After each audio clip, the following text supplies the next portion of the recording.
Welcome to Fearless with Jason Whitlock. I am Jason Whitlock, your host. Happy Monday. Thank you for joining me. Fantastic show planned for you today. We have a lot to talk about. I debated about, where are we going to start today? Because there are two things big in my mind. We had a tremendous sports weekend, and the Houston Cougars upsetting Duke. Major story in sports. UConn winning a national championship over South Carolina in the women's bracket. Huge story in sports. A lot of things went on in the sports world that I want to talk to you about. But the thing that's on my heart the heaviest, and the thing that I think is the most important topic that has played out over the weekend, it's still this Austin Metcalf-Karmelo Anthony story. And so I'm going to start there. But if you remain patient with me, Steve Kim and I, on the second half of this show, we're going to get into Kelvin Sampson and the Houston Cougars and that incredible comeback they had against Duke. We'll get into tonight's championship game. We'll talk about UConn and Geno Auriemma winning his 12th title. We'll talk about Ja Morant getting fined $75,000 by the NBA for his latest gun gestures on the court. And if the NBA is being hypocritical, I think that they are. You can't pipe in all that rap music and all that gutter music and create that gutter atmosphere and then get upset. Oh, my players are acting gutter and ghetto.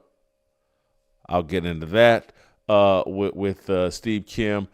Dan Orlovsky said that we're being a bit hypocritical, criticizing Shedeur Sanders for his cockiness, but we love it about Baker Mayfield. We'll find out, or we'll discuss whether Dan Orlovsky's on solid ground there. But as I said, I want to start, and we're going to start with, I think, the biggest topic that's going on in America right now.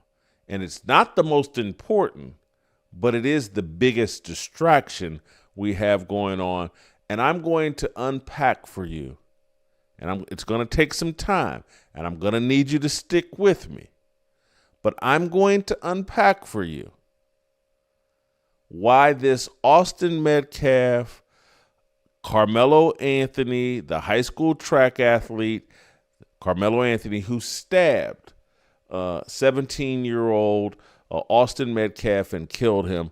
I'm going to walk you through how we're all being played. How this is a psyop. And that's not me saying that it wasn't a tragedy what happened to Austin Metcalf. It was a tragedy.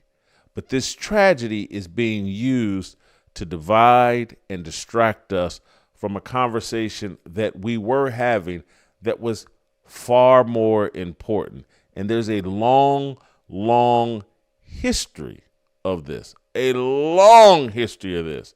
So give me a second to just collect myself a little bit, and then we're going to dive headfirst into a very important conversation. I want you to take a minute, call your friends, say, hey, go to youtube.com/Jason Whitlock. Call people. If you're listening over Apple, tell people to download this podcast and listen to it. I'm going to walk you through virtually everything about this Austin Metcalf-Karmelo Anthony deal. It's created a lot of confusion. People don't know what to think about this situation. I'm going to walk you through all of it. I'm going to tell you what you should think about it. I'm going to tell you what they're trying to do to us with it. And I'm going to clear up a lot of the confusion. This thing is tied to the information war and the culture war and the distraction war that is plaguing America. Just give me one quick second, and then we'll get into it. Guys, are you struggling with the aches and pains that you've developed from inflammation? Want to get rid of those aches and pains? Relief Factor is the solution you're looking for. For just $20, you have a chance at relieving yourself of those aches and pains with their 3-week quick start program. It's just $19.95. It's less than $1 a day. It can help you reduce inflammation, which is the source of your pain and the source of a lot of disease. I've been taking it. It's great. It's helping me work out. It's helping me lose weight. It can help you do the things you've written off and given up on. 1-800-4-RELIEF. That's 1-800, the number 4-RELIEF, or visit relieffactor.com. Let me walk you through what's happening here with Austin Metcalf and Karmelo Anthony. And so I want to walk you back a tiny bit in history and walk you through a bit of history that this thing has been going on over and over and over again, and virtually every time we fall for it. There is a history of the media ginning up racial controversies to distract us. So what was the top thing going on over social media among the political punditry? What was the discussion that everybody was having for the past 2-3 weeks, or ever since they finally released the JFK files? There was a conversation about Israel and whether or not Israel played a role in the assassination of JFK. And there was a conversation about whether Israel was a driving force in the never-ending wars that America keeps involving itself in. And there was a conversation about, is America too beholden to Israel? Are there too many dual citizens in high political office in America? And this is what the conversation was.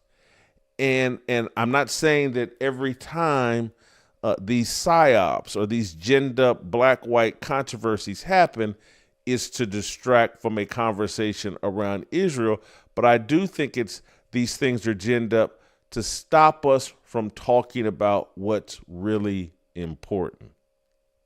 And so not all of these things that I'm talking about, or maybe this is the only one that I'm talking about that is a distraction that I think potentially is like, hey, man, we got to play that race card again to get people to quit talking about what's really important. And there was among the political punditry, and you could remove Israel from it, about like, hey, these endless wars and who benefits and what's the driving force behind it and what's going on with the America First movement. And you can have those discussions throughout history without connecting all of them to Israel.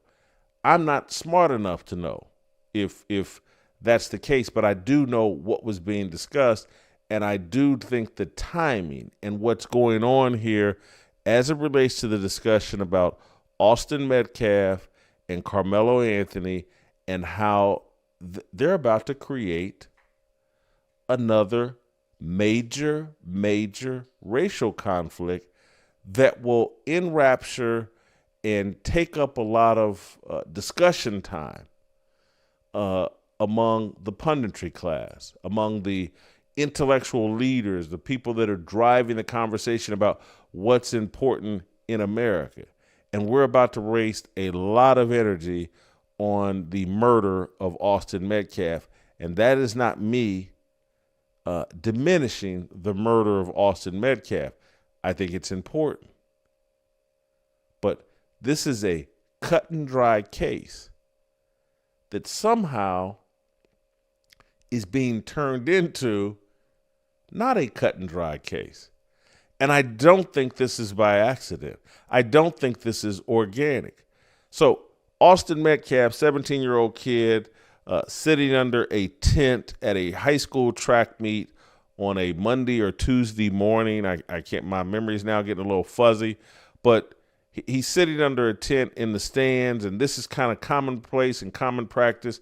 And he sees a kid sitting under their tent that's not from their school, and there's some sort of conversation about, hey, kid, you need to move.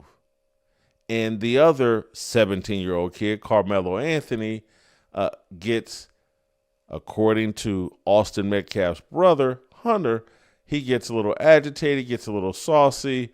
They exchange words. Austin allegedly grabs this kid's backpack or in some way puts his hands on this kid, and Karmelo Anthony stabs him in the chest and the heart, actually, and Austin Metcalf bleeds out and dies in his brother's arms. Now, based off of what we've heard Hunter Metcalf say in television interviews, based off what we've heard from related to what the police allegedly had Karmelo Anthony saying, like, hey, I did it. Can I claim self-defense and some of these other things? This seems cut and dry. Two high school kids had a verbal dispute, and one kid stabbed another kid in the heart. This is murder, and this isn't controversial. And what I've seen play out in the social media space is like, and I've tried to point this out, and I've said this to people over social media, is like, oh, someone's defense team, Karmelo Anthony's defense team, and these non-government organizations, NGOs, that seem dedicated to driving racial division, they're pumping out information over social media that is clouding up a cut and dry case, and it is trying to draw a lot of sympathy and change the narrative on what transpired here and what seems a cut and dry case. And I posted over X this weekend, I was like, hey man, everything you see related to this case, everything that is being posted, a lot of it I think is bought and paid for by the defense team that wants to change the conversation around this event, and these NGOs, and they want to turn this into a racial division case. And I'm like, this isn't organic. People are being paid. Key influencers are being paid to pump out speculative, inaccurate information intended to change the narrative around this case. And they've done it. because almost in an instant, this has now been turned into a case where people are tossing around the word, well, Austin Metcalf was bullying Karmelo Anthony. And how dare Austin Metcalf take it upon himself to tell this kid to leave this tent. And he was bullying Karmelo Anthony, and Karmelo Anthony was just standing his ground. And yes, does this not sound, it sounds crazy, and it sounds like, well, that won't fly. You can't have a verbal confrontation and have someone touch your backpack or touch you on the arm and respond by stabbing the other person. But the conversation's been changed. People are now saying, well, Austin was bullying him, and did Karmelo overreact? And I have to say, hats off to the defense team. They've changed this entire conversation.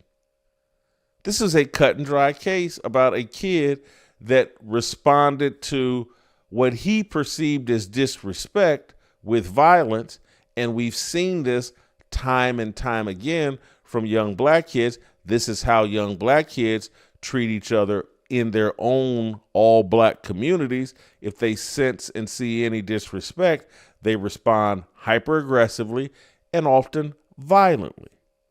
And people are now having a discussion, and there's a GoFundMe for Karmelo Anthony, and we're seeing people lean into their racial idolatry. And that, well, we have to defend Karmelo Anthony. And we're about to turn Karmelo Anthony into George Floyd 2.0. He's Derek Chauvin. He killed someone. But the magic of social media and the magic of misinformation and the magic of spreading gossip and rumor and letting the desire for clicks and clout change this discussion. And so I'm going to spend the better part of this morning reading through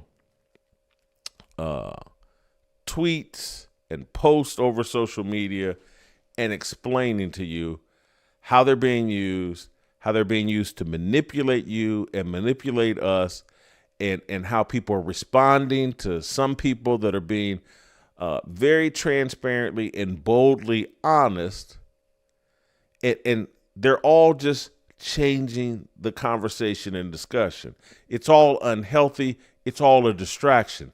This is a pretty clear case of one kid overreacting to a verbal dispute and killing somebody. There's no gray area here. There's no allegate, well, we found a knife in Austin Metcalf's hands, or we found a gun in Austin Metcalf's hands, or when the police arrived and apprehended Karmelo Anthony, he was bludgeoned and bleeding from the back or the front of his head, and he had been beat up in a fight. There's none of that. There's not 1 ounce of proof or evidence or any indication that Karmelo Anthony was harmed in any way. This is a cut and dry case. Somehow they have convinced, not somehow, I'm walking you through, they have convinced black people that protecting and arguing Karmelo Anthony's side is important. And it's because black people, black Americans, have a fear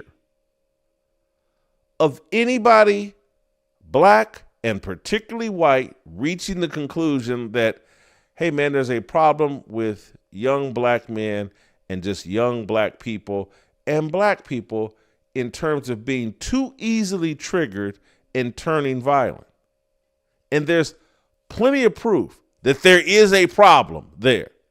And that's what I've been talking about as it relates to black culture. And have we adopted a culture that leads us into making these types of mistakes that turn us violent unnecessarily? Is there a culture that promotes the overreaction to perceived disrespect? We should be having that discussion. The sadness we should feel for Karmelo Anthony is that his lack of self-control has cost him his life, has put one family in incredible pain, and his own family in incredible pain.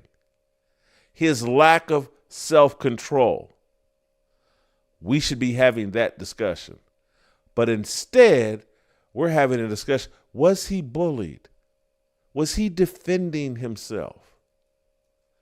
Did Austin Metcalf do something that triggered him and justified this level of violence? And literally, so we're going down a path of saying, hey, you know the way gangbangers handle things in Chicago and these other major cities? Yeah, let's normalize that for everybody. This is insanity. People that have kids should think, hey, my kid going to a high school track meet in Frisco, Texas in the middle of the morning, the last thing I need to worry about is another high school kid showing up with a knife and potentially settling a verbal confrontation, an argument about a seat with a stab to the heart. And as it relates to American black people, we've lost so many of our kids to this type of senseless violence that all of our focus should be on what can we do to stop this? Because yes, it happened to Austin Metcalf this time, but it's been happening to us virtually every day and certainly every weekend all across major cities. How can we stop it? How can we address it?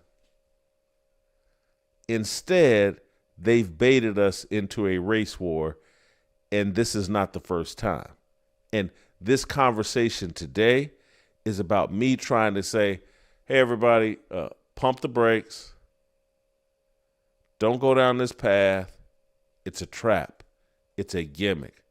There are leftist NGOs. There are people that want to destroy America that keep drumming up these events over and over and over again, trying to bait you into a race war between black and white, trying to prevent you from discussing the real issues facing America. How do you undermine the America First movement? You separate Americans. You separate foundational Americans. You separate black and white. This has been going on forever. I want to put up a graphic that we had made, and I want to walk you through all these different events that keep coming back to race war, race conflict. And I just want you to think through them. And it's like, how many times are we going to keep falling for the same thing over and over and over again? Fool me once, shame on you. Fool me 35 times, shame on me. And so for in my lifetime, it probably starts in December of 1984 with Bernard Goetz. That's in New York. Goetz shot 4 young men claiming they were trying to rob him in a New York City subway. That became this big controversial thing that allegedly spoke to the tension and the conflict between black and white. Bernard Goetz, 1984. Let's go up a few years. In New York again, 1989. The Central Park Five. And this Central Park Five thing is still ongoing. And I've watched, and we've done shows on this. I've watched the Central Park Five tell on themselves and tell on everyone involved in the Central Park jogger, rape, and assault. They told on themselves with their parents in the room. The lead detective was a black man. I watched the media twist these facts, and the only thing that happened in the Central Park Five was the five guys didn't commit the rape. But they told on themselves on camera and told on each other on camera so much that it was clear as day, even though they didn't penetrate the woman, they were there, they held her down, they groped her, they assaulted her. And that's what they went to jail for.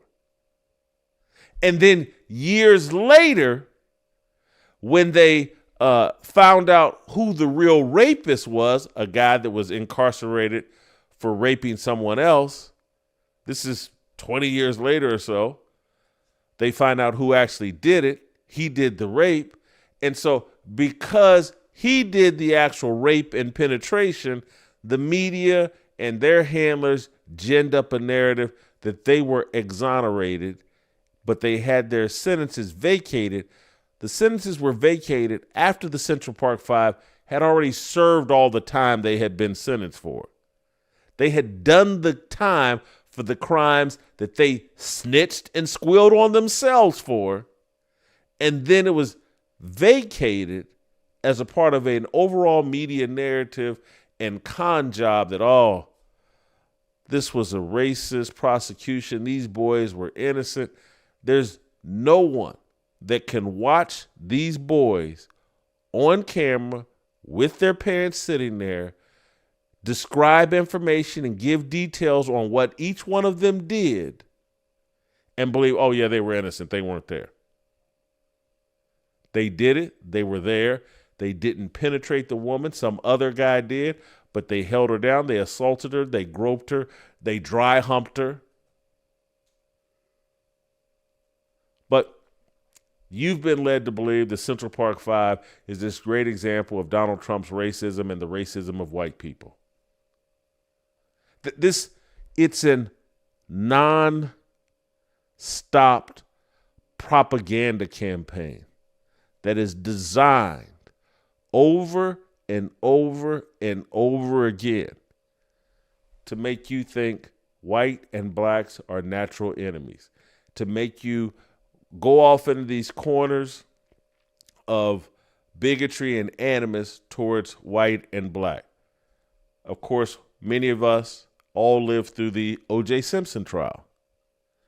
And we watched Johnny Cochran and a masterful defense team play the race card, drum up racial division, claim this was a racist prosecution of O.J. Simpson, and people fell for it.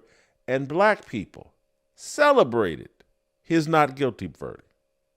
Celebrated. Out of some sort of twisted revenge that this is reparations for all the wrongfully incarcerated black men that they've heard rumors about from the 1920s, 30s, 40s, and 50s. And OJ going free was reparations and something we should celebrate. OJ Simpson was just another one of the gimmicks, one of the side. And look, he did the crime. Or he was justifiably accused of doing the crime. And he didn't have a good alibi. And he was found not guilty. Hats off to Johnny Cochran and the Dream Team defense. They raised reasonable doubt. I believe OJ did it. I believe that jury had no choice but to find him not guilty because Christopher Darden and, Marsha Clark were incompetent. But it was just another event drummed up to drive racial division between black and white. And they're doing it again with Austin Metcalf and Karmelo Anthony.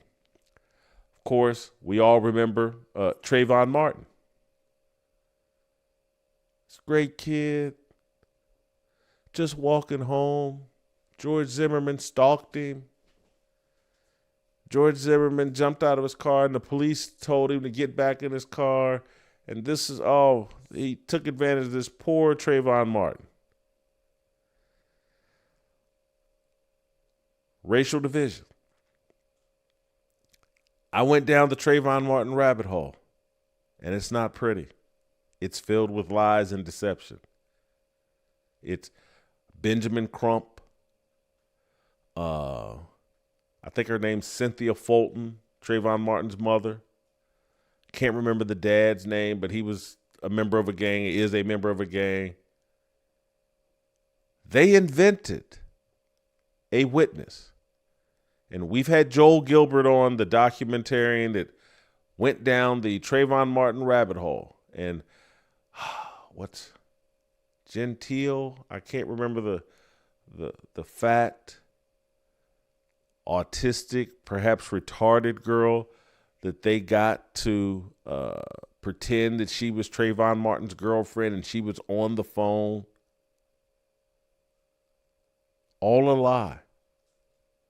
Trayvon Martin nearly beat George Zimmerman to death in the middle of that street. George Zimmerman pulled out his gun and shot him in justified defense. Should George Zimmerman, was he perhaps doing too much as a neighborhood watch person?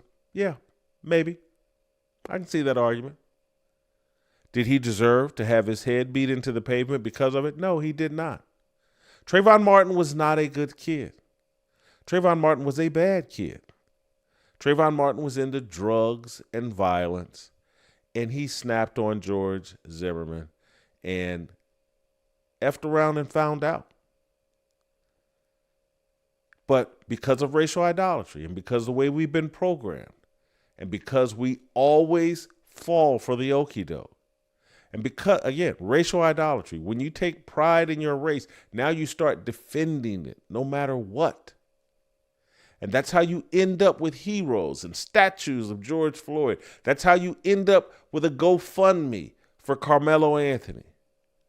That's how you end up thinking every resisting criminal is the person you must defend and is a hero and was just days and hours away from turning their life around and not being a criminal suspect.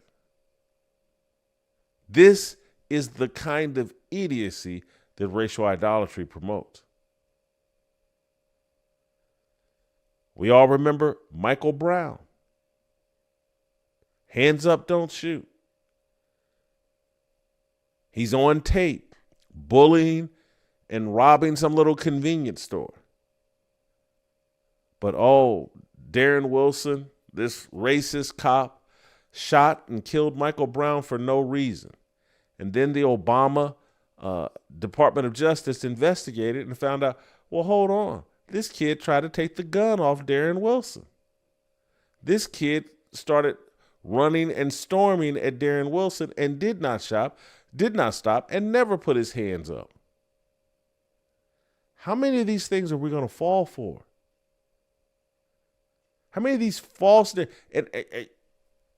there's just like an incredible appetite to go for each and every one of these. All because you've been led, the white man is your mortal enemy.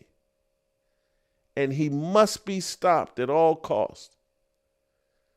And we must find ways, and we don't care if we have to hide behind George Floyd, Michael Brown, Trayvon Martin, and every other criminal on the planet. We're going to prove our point that the white man is racist.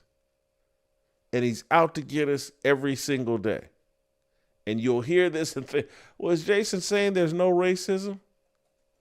It's not what I'm saying. But it ain't our problem. Not our biggest problem. The culture we have adopted is our problem.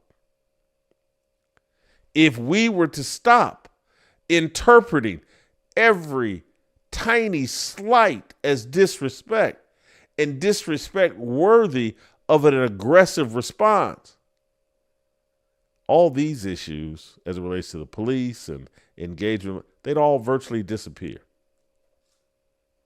And we would quit killing each other.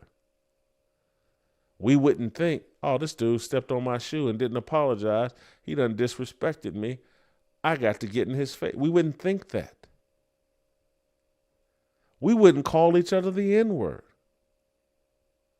We would start adopting an appropriate mindset and appropriate behavior that allowed us to get along with each other. We can't get along with each other. You think we can't get along with Austin Metcalf and white kids in Frisco. Our real problem, we can't get along with each other. That's why we can't get along with anybody. Does anybody remember the Psyop they did where, I think this is in 2018, two guys in Philadelphia, one of them needed a piss. And some Starbucks manager was like, hey, no, the restroom's closed. And we spent months arguing about whether the manager at a Starbucks was racist for not letting a non-paying, non-customer use the bathroom at Starbucks. This dominated national television discussion. A guy that wasn't a customer at Starbucks, wasn't spending any money at Starbucks. The manager was like, nah, you can't use the bathroom. And we called it an amazing story of racism and spent months debating it. How many of these we going to fall for? Of course, you guys remember Jacob Blake. He shut down the entire NBA. This man done sexually assaulted his baby's mama, had a restraining order not to come over there, brought his kids over there, pulled a knife on the cops, and got shot. And they shut down the NBA. Career criminal sexually assaulted his baby mama, and Giannis Antetokounmpo and LeBron James and the whole NBA, hey, shut it down for Jacob Blake. How many of these we going to go for? There's a pattern over and over and over again. We can't forget the granddaddy of them all, George Floyd. And look, maybe we're in it for the hustle because George Floyd got everybody a national federal holiday, Juneteenth. So everybody gets a day off work. And so maybe that's the upside of this. Maybe everybody just wants days off from work, and so let's keep going for these until we turn every day into a national federal holiday and no one ever has to work again.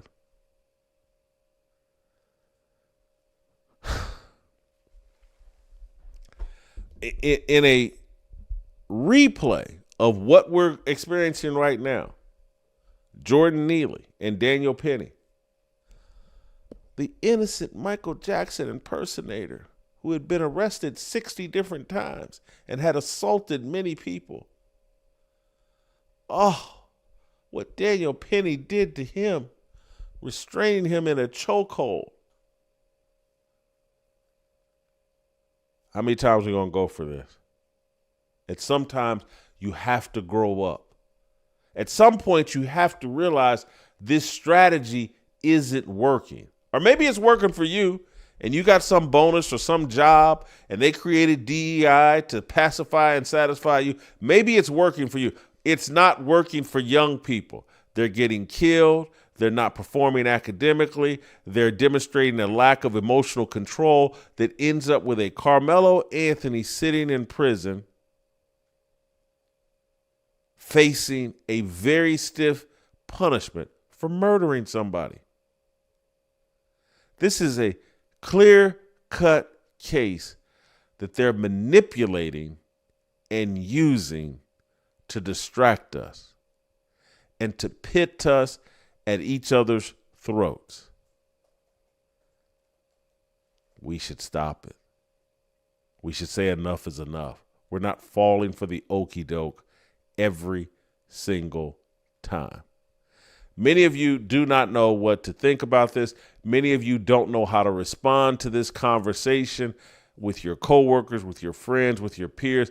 Many of you don't know how to sift through all the misinformation intentionally being thrown in front of you. I do. And that's why I'm about to walk you through a lot of this misinformation, and I'm going to tell you how to respond and what you should think about all these things that are getting posted over social media intended to trigger you. So we're going to pivot the conversation, and I'm going to try to educate you and inform you on how you should respond and what your thoughts should be about virtually any and all of this. I'm going to read through all these different tweets with people saying this and people saying that, and I'm going to tell you what you should think about all of it. Men, it's time to rise. Our country, our faith, our future, all under attack. I'm bringing the boldest voices to Nashville. Roll Call 3.0 is your call to action. Join me, join Tucker, and let's take a stand together. May 2nd and 3rd in Nashville. I am Jason Whitlock, your host. Went without so that he could give you an abundant life. Young men shall utterly fall. Jason, I know you called us to preach off, but I feel like preaching up in here right about now. Did you guys hear about the tornadoes that struck Nashville over the weekend? Bad weather week. I wasn't remotely worried because I have a 4-week supply from my Patriot Supply. And if you order their 4-week emergency kit right now, you'll get 4 72-hour kits for free. This deal's only available for a very short time. You want to move in on it. You want to take advantage of it. My Patriot Supply will have you prepared when disaster strikes. It provides you great relief. All weekend, people are calling, text me, are you okay? Are you okay? I wasn't remotely worried. My Patriot Supply had me covered. You can get covered and have the same peace of mind as me. Prepare with fearless.com to claim this special bonus gift for 72 hours if you order their 4-week emergency plan. That's go to preparewithfearless.com. Supplies are limited. This only lasts for a short time. You want this bonus. Go to preparewithfearless.com. I want to start with a post from Colin Rugg. He's an aggregator over X that posts a lot of newsy information, and he posted about that police in Frisco, Texas are launching an investigation after social media users started spreading fake details about the murder of Austin Metcalf. Multiple anonymous accounts were launched on social media in an effort to justify the murder of Metcalf and to defend Karmelo Anthony. According to the Frisco Police Department, anonymous accounts claiming to be the Frisco Police Department and Collin County officials were launched to spread fake information about the murder. One account pretending to be the police chief shared a fake report to set the record straight against the far-right bloggers. The post falsely claimed that Metcalf sucker punched Anthony and that Metcalf smashed Anthony's phone. Frisco Police Chief David A. Shilson says the person who created the fake statement will be investigated and will face third-degree felony charges of impersonation. This is important, and the reason it's important is because there's a lot of this going on. And I've said over my X account, like, hey, you got to be careful about all this information you're seeing. People are being paid to post this information to change the conversation. And I want to read to you. I'm not going to give out any details of a friend of mine who sent me this particular IG post. But this is the kind of misinformation and information that's being spread in a very, very clever strategy to create doubt within the public and to change the narrative around this incident. Two 17-year-old kids, one kid tells a kid, hey, you're in the wrong seat, potentially grabs his backpack or puts his hands on the kid in some sort of way and gets stabbed in the chest. Hey, this is murder. Period. End of story. But look at what the internet does. Look at what you can buy on the internet, and there's no repercussions for it. So a friend of mine sent me this IG post, and he or she believed this IG post. And this is a mature person, a responsible person, an educated person, a successful person. And that's why I was like, holy cow, this raises a red flag for me, and it's concerning. So here's the post. White America is in an uproar over Karmelo Anthony stabbing the twin, but this here proves he was being a racist bully and got what he deserved. F around and found out. We are not our ancestors. And you see a white hand holding some sort of firearm and some sort of automatic weapon sitting in the lap, and it says, I dare one of these monkeys to show up to the track meet today. And so many of you are like, well, who would believe that? And I have somewhat of a similar reaction, but I'm a seasoned journalist. I'm trained to be able to spot the bogus and BS and try. But I had to tell my friend, like, hey, let's think this through. Slow down for a second. Austin Metcalf, by all reports, is a Division I college football prospect. He's well aware that college football coaches are following his social media accounts. Why would he post this? The kid wants to play college football. He's going to have black teammates. Why would he post this? I would imagine he probably has some black teammates on his team in high school. Why would he post this? This is clearly orchestrated misinformation intended to trigger people, intended to start a conversation, advance a conversation over social media. Hey, this wasn't a clear-cut case of some kid, somebody bring a verbal conflict and someone brought a knife to a verbal conflict. This is an example of bullying, and this person happens to be a racist. This is silly. And you know what? Maybe Austin Metcalf in his private life was the grand wizard of the KKK. Maybe. I tend to doubt it, but maybe. But I don't think he would be stupid enough to post that on social media. And if people take a moment and get out of their emotions and feelings and out of their racial idolatry, everybody on the hunt looking for an explanation of why would Karmelo Anthony do this?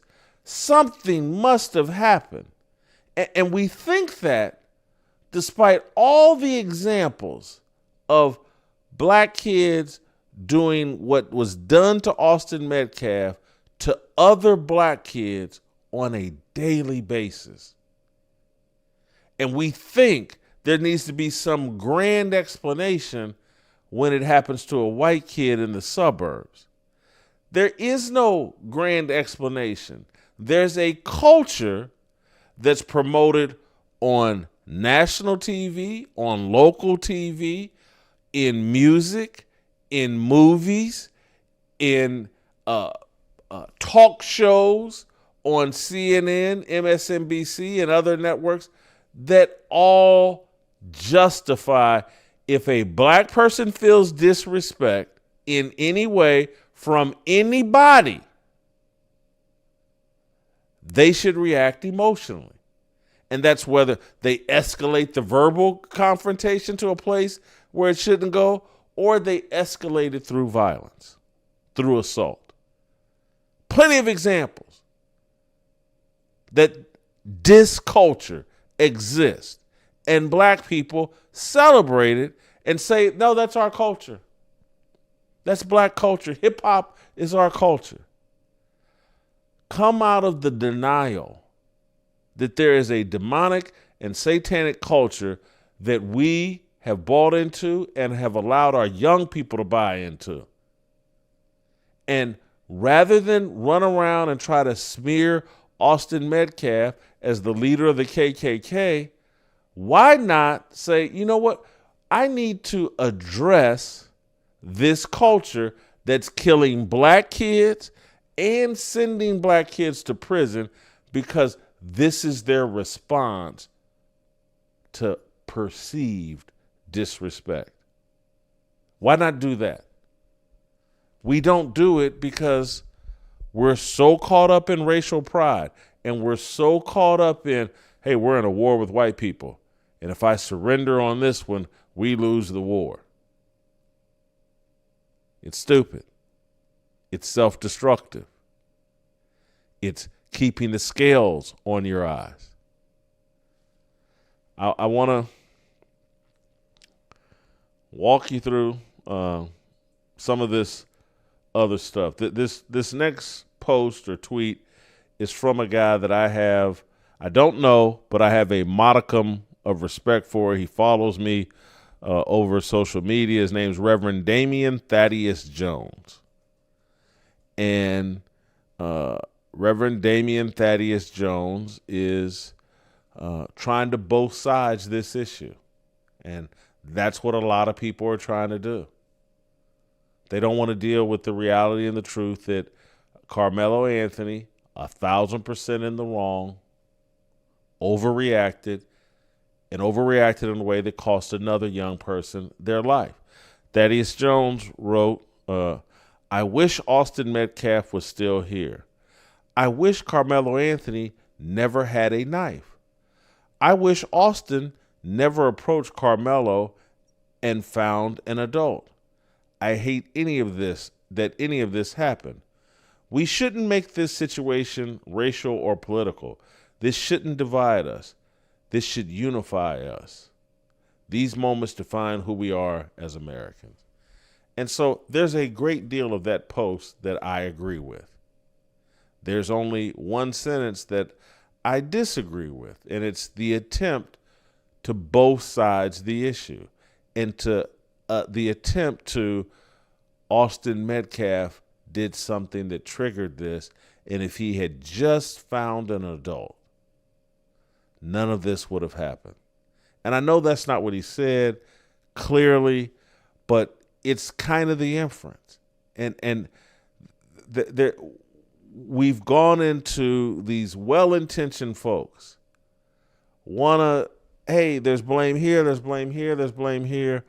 But Mr. Jones, who, and I'm telling you I respect you, but I want people to know how to respond to this and what to think about this. You're going to be in these conversations.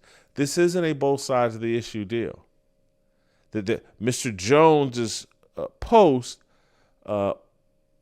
infers that if an adult had approached Karmelo Anthony, none of this would have happened.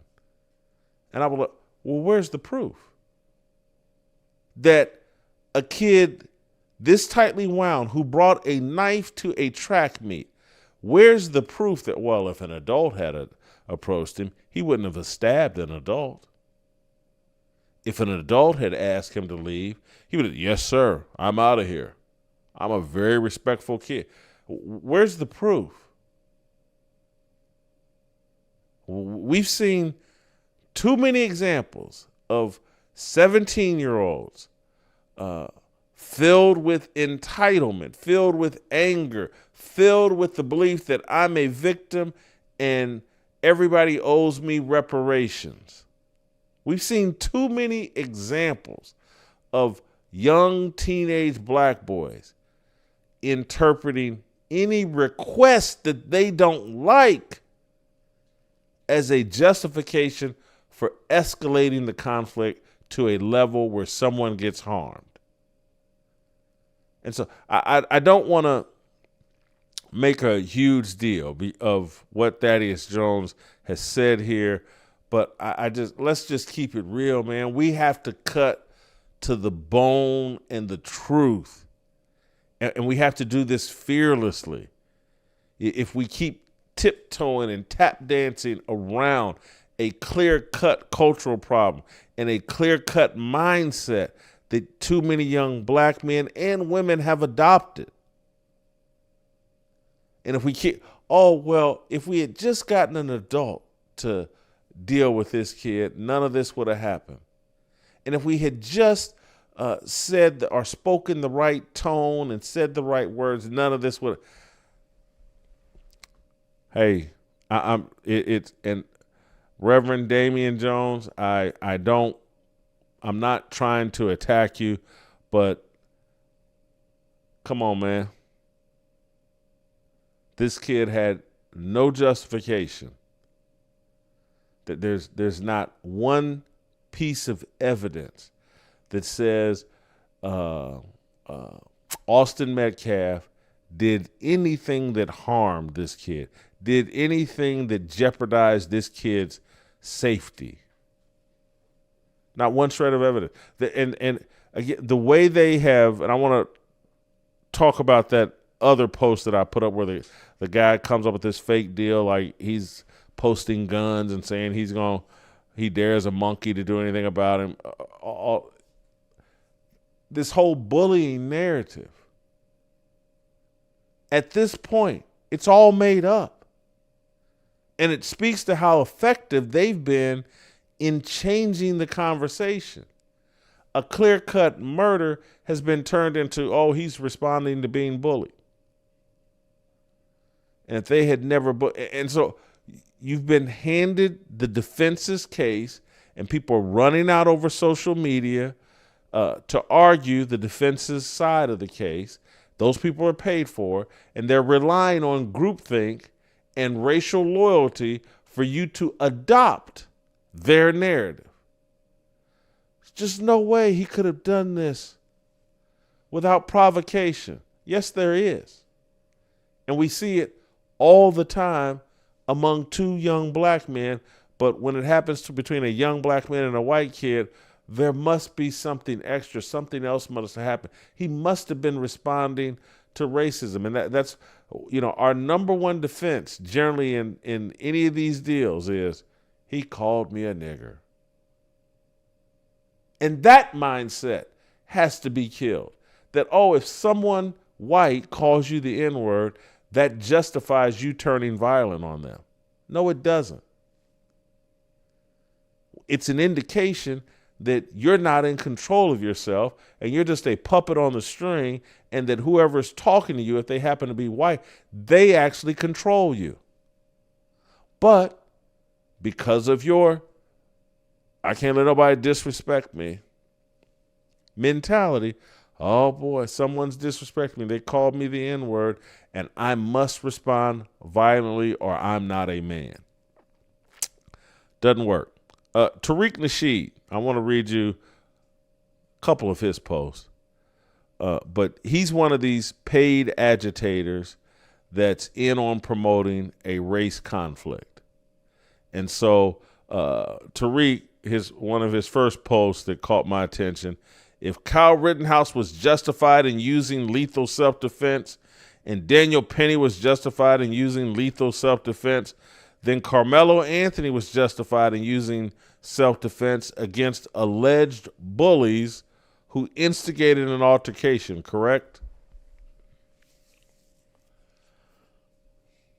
This is the type of false equivalence that when you're looking to defend the poor behavior of someone that shares your skin color, that you've adopted that skin color as your religion, this is the type of false equivalence that you promote, sell, buy, promote, and just buy into.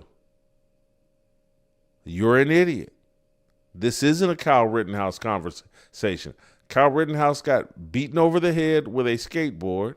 Kyle Rittenhouse got chased in the streets by someone threatening to kill him. Kyle Rittenhouse, I think one of these kids shot at him or grabbed his gun. Kyle Rittenhouse was defending himself in a violent situation in the middle of chaos, rioting, looting, but none of that. These kids were at a track meet in the middle of the morning in a suburb in Texas. There was no other contributing chaos going around. There wasn't anybody chasing anybody. Stop it. This is insanity. But this is bought and paid for. Tariq Nasheed is there to promote these types of narratives. There's a system in place to drive this kind of conversation on social media. It won't be long before Ben Crump or some Ben Crump impersonator is involved in this case and is using this type of, with self-defense. This is just like Kyle Rittenhouse, before they're promoting this type of false equivalence. And we seem to love it and eat it up.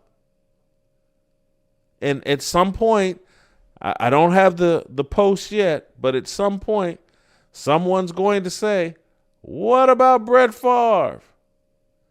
Free Karmelo Anthony because Brett Favre wanted a volleyball facility on the Southern Miss campus. Here's another Tariq Nasheed post. A suspected white supremacist named Austin Metcalf, pictured with his twin, allegedly demanded honor student Karmelo Anthony give up his seat like it was the Jim Crow era. Karmelo defended himself from the alleged threat. The Daniel Penny case set this precedent. And so literally they're taking Jordan Neely, career criminal, abandoned by his father, his mother dies, homeless, his family doesn't support him, many assaults, many arrests on his records. Somehow,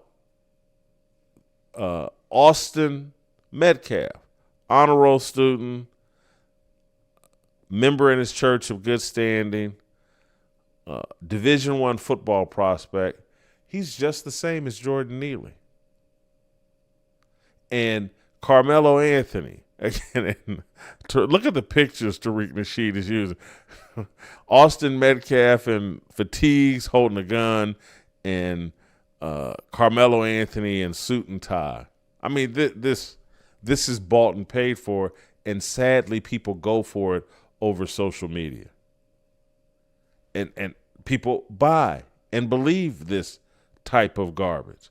It's sad. It's dangerous. It's sad. The Frisco police, someone needs to be going after Tariq Nasheed for promoting this type of garbage. I want to switch up and talk about the attacks on Jeff Metcalf, Austin Metcalf's dad. He's been getting crushed for going on television and offering a Christian point of view on his son and the killer and his reaction. He went on and said, and I talked about this last week, I believe, he went on Fox News or went on television and said, hey, he forgives Karmelo Anthony, and people are killing him for it.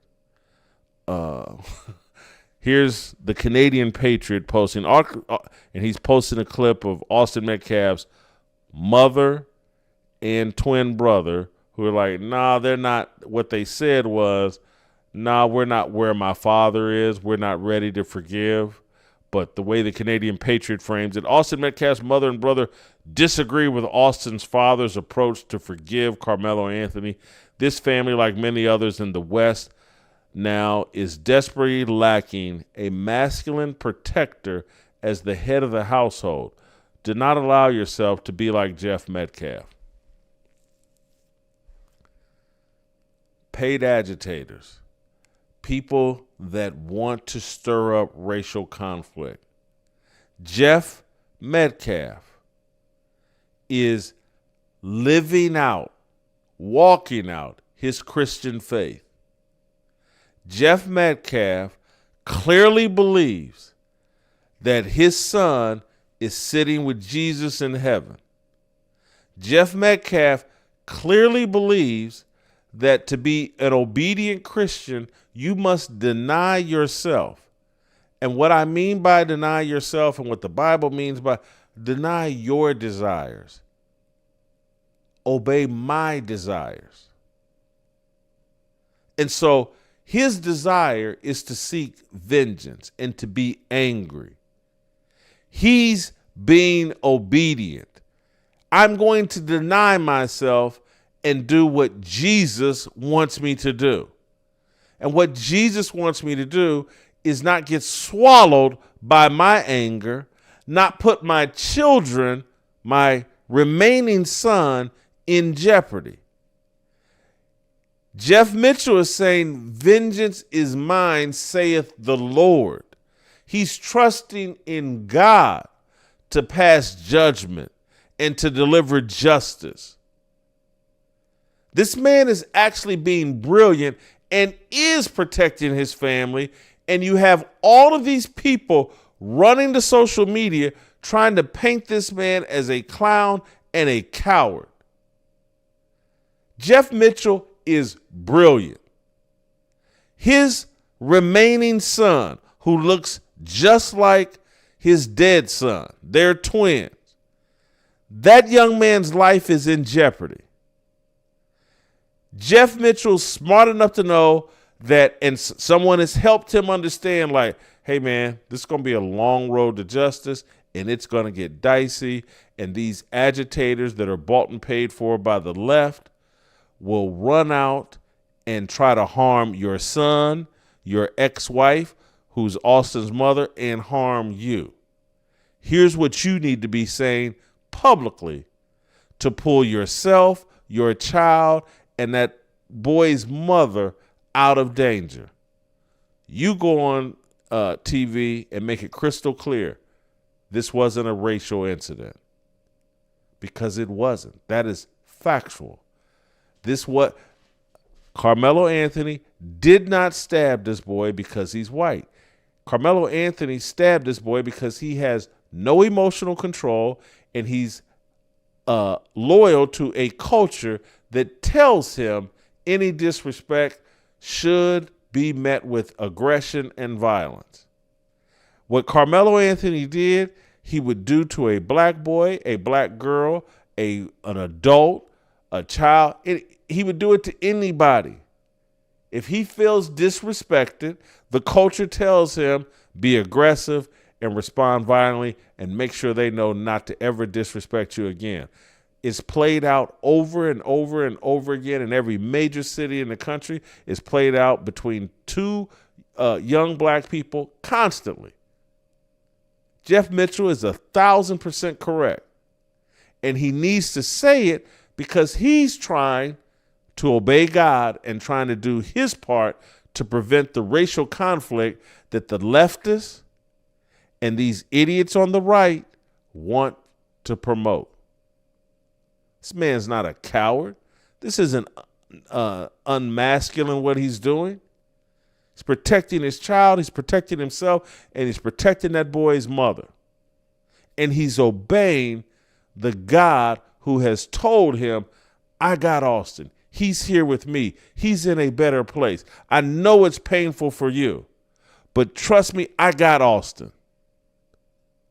This is a Christian biblical approach, and he doesn't want to get lost in the insanity of anger and vengeance and revenge. He doesn't want himself to be destroyed by the anger that he naturally feels towards Karmelo Anthony. This is brilliant leadership. This is masculine leadership. But people don't want to go there because it ain't just the left. that wants this racial divide. It ain't just the left that takes a check to promote chaos. People that pretend to be on the right, people that pretend to be Christians, do the exact same thing. They want the clicks and clout. They want the money. They want the check. I'm going to give you a couple of more examples because it ain't just dudes. This is a woman, I think, Ada Loach. She's got 300,000 followers. She reposted a 28-second clip of Jeff Mitchell. If someone murdered my son and my husband reacted like this, I would divorce him on the spot. Maybe it's because my mama bear instincts, or am I normal? This is why I can't stand feminism and the matriarchy. This woman needs to be fixing somebody a sandwich and get off of Twitter. Not sitting around trying to judge a Christian man on how he responds to the death of his father. I mean, could you imagine this?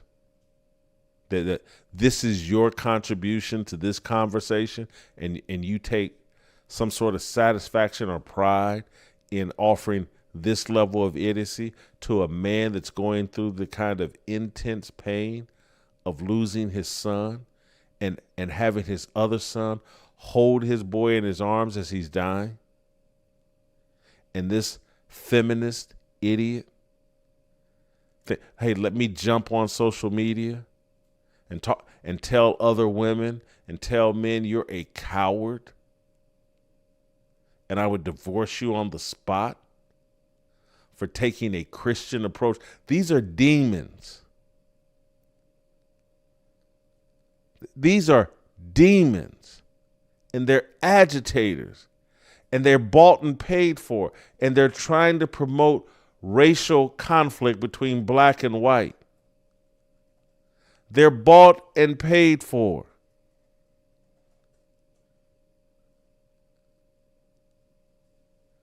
This woman should be somewhere saying, hey, how can I fix this man a sandwich? He's going through all this pain and suffering. Maybe I should fly to Frisco, Texas, and fix him a sandwich. I heard he's divorced. Maybe I should offer. I'm about to say something unbiblical, so let me stop.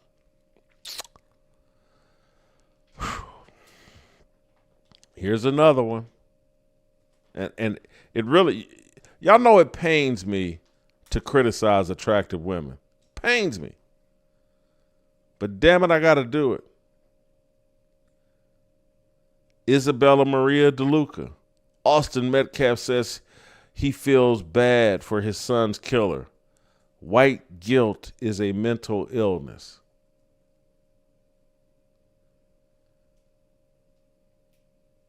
These sandwich makers are out of control.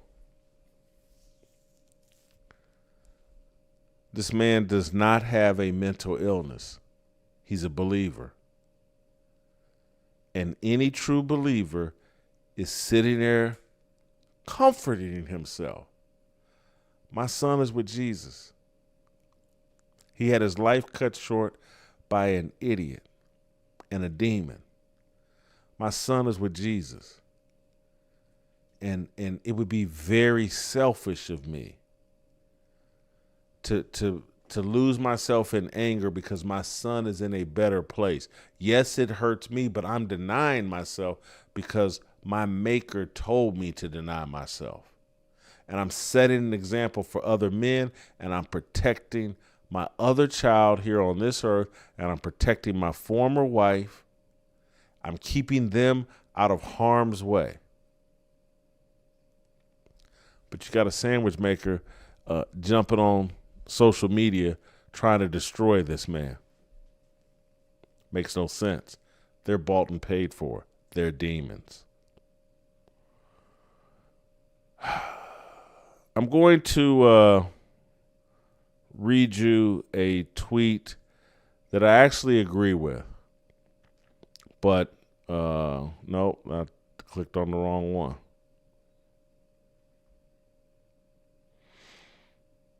Nope. Hey, resend me the link you sent me for Matt Walsh. Actually takes me someplace else. It takes me to that Damian Thaddeus Jones. So I want to read you this Matt Walsh tweet, and I actually agree with it. Many people don't. Many people are upset about it, but I'm going to walk you through why I think it's necessary, and I think people are misguided, and I think it's another example of people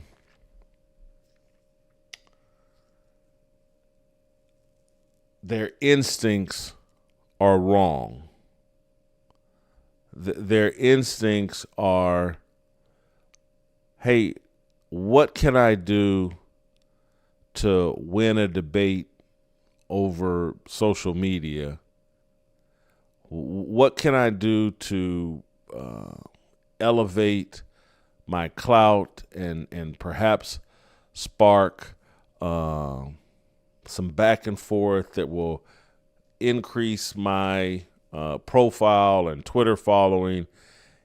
They're not focused on, hey, man, we got a crisis among young black boys. They're too easily triggered by perceived disrespect, and I don't really have time to bicker with Matt Walsh.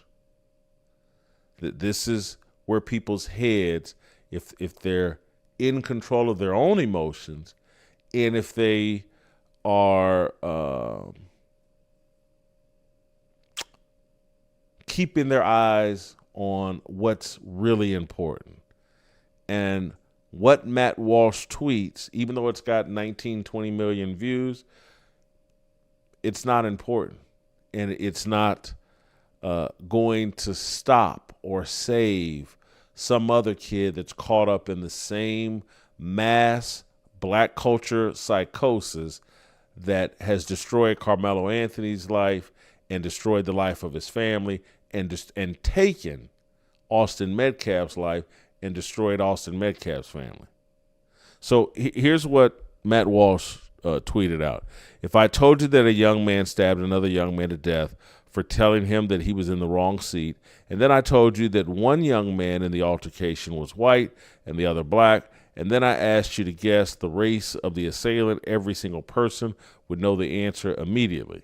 Young black males are violent to a wildly, outrageously disproportionate degree.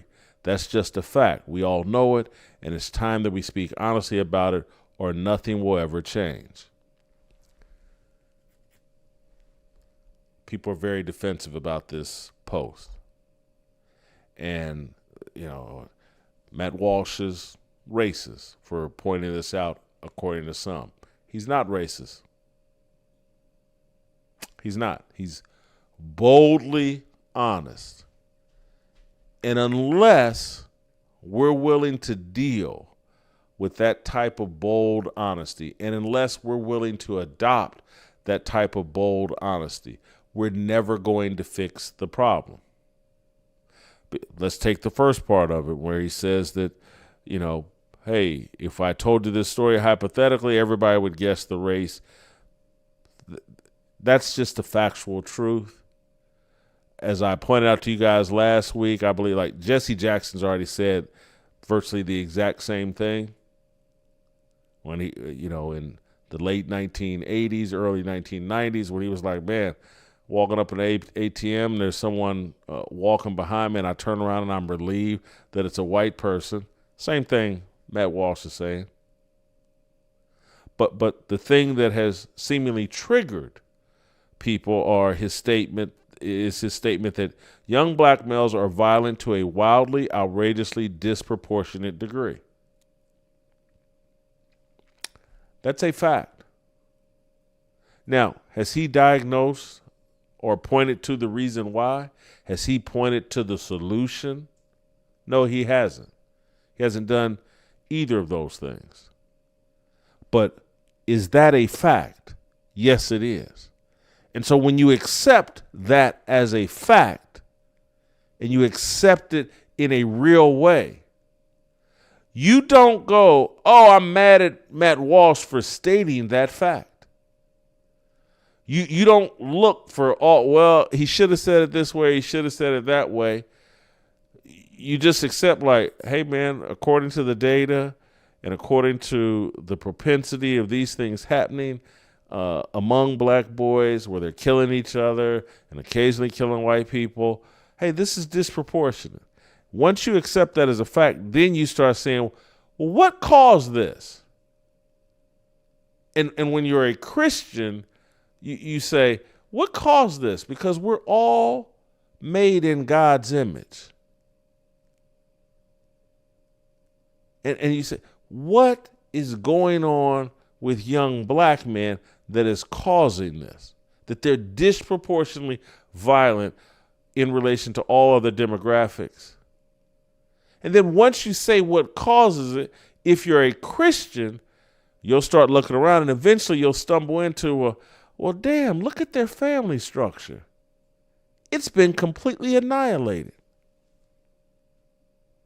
And wow, this destroyed family structure is antithetical to what God prescribes. And God is our maker. He's our designer.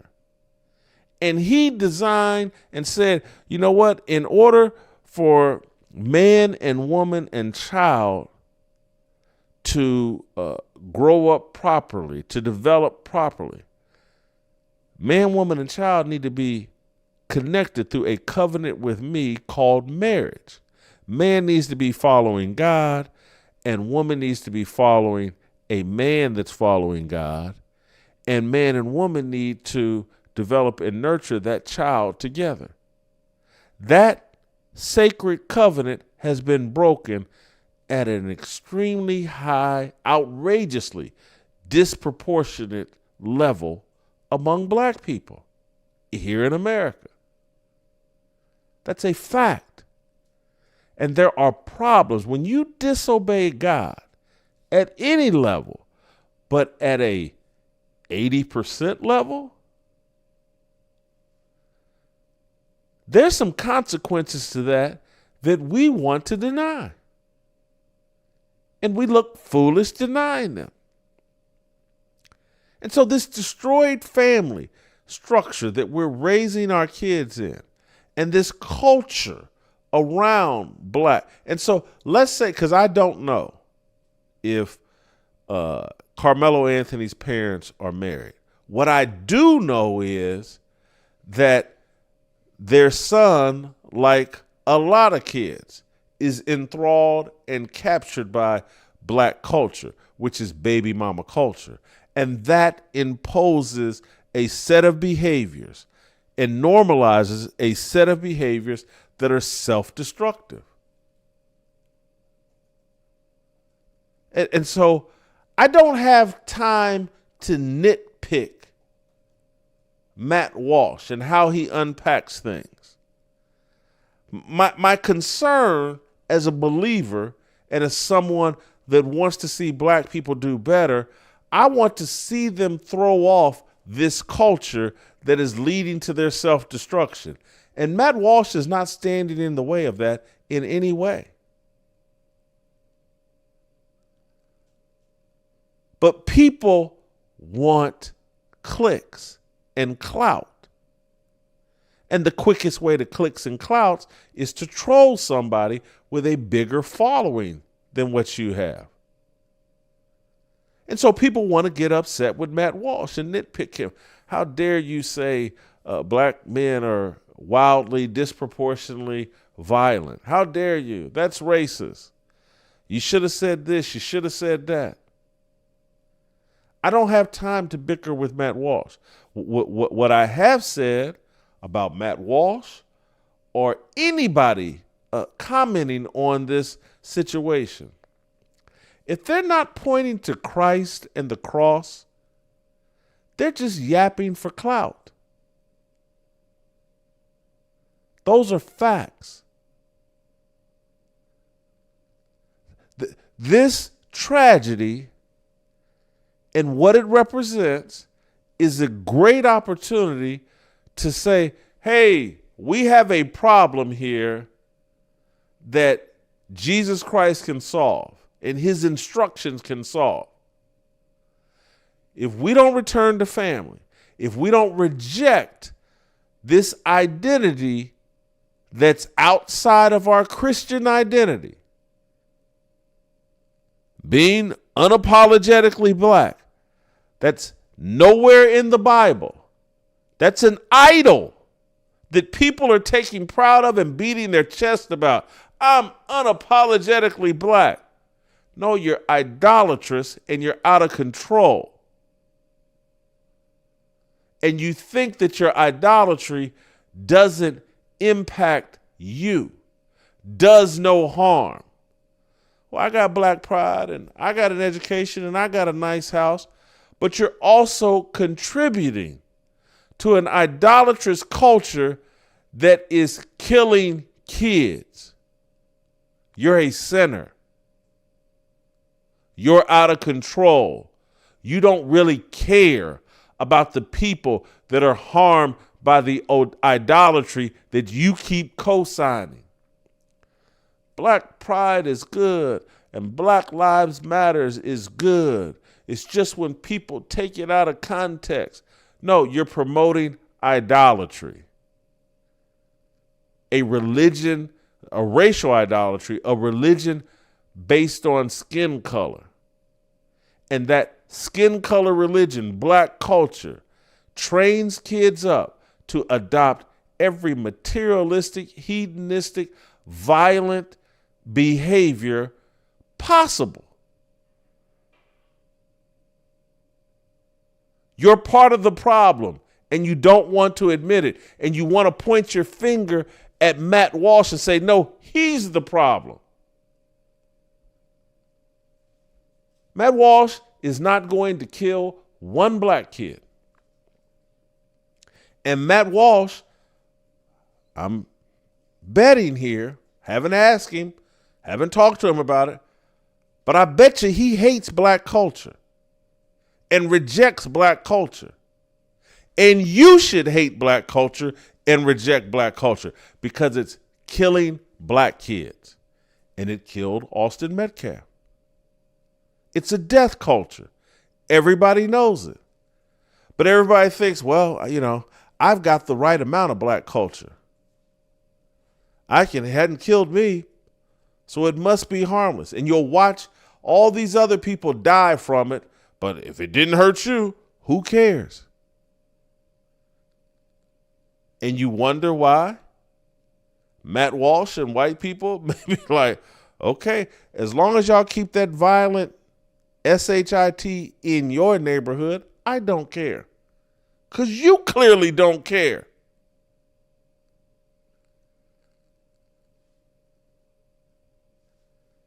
Matt Walsh needs to be pointing people to Christ and the cross like everybody else.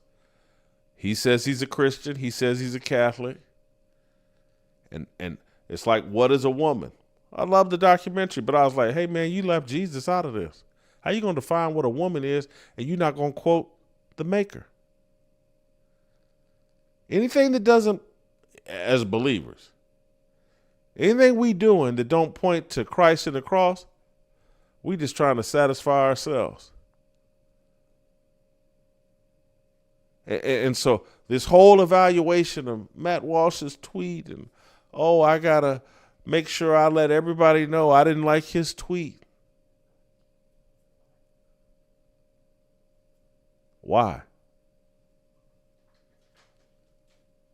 And the people that keep and coming at me, trying to clout chase me or trying to trigger me or trying to bait me into some kind of back and forth with them about this whole Austin Metcalf, Karmelo Anthony deal. I don't have time for it. I saw that there's a guy named Jeff Charles, played in some game. Hey, if black culture is so bad, how come black men only do 1% of the violence? I had to check myself. I was like, Negro, what are you talking about? You know damn well the type of violence and chaos going on in our communities, and you want to play games with numbers and try to bait me into stop it. All of y'all, stop it. You just clout chasing. You're not serious. You don't really care. And I get it. They've built a system on social media that's based on views, clicks, and engagement. And there's money in clout chasing and trolling people and trying to beef up.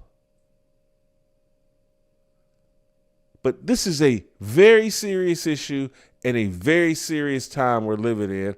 And quit wasting my time and yours if you're remotely serious. What Karmelo Anthony did, we've seen it time and time and time again in the black community, and we need to stop it.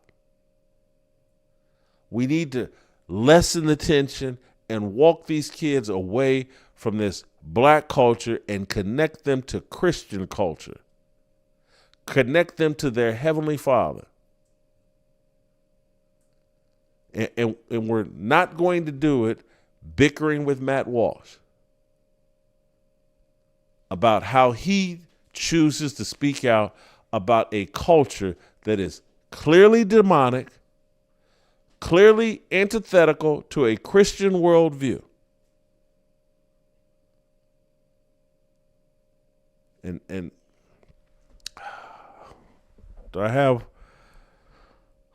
I think I got one more thing I want to go over before I get out of here or move on to talking sports.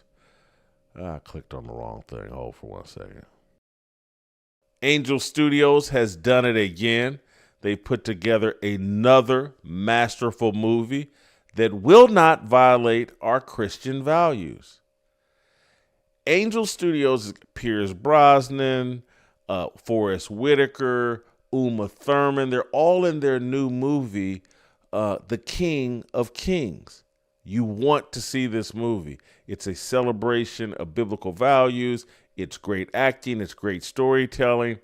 It premieres April 11th in theaters. Get your tickets right now by visiting angel.com/Jason.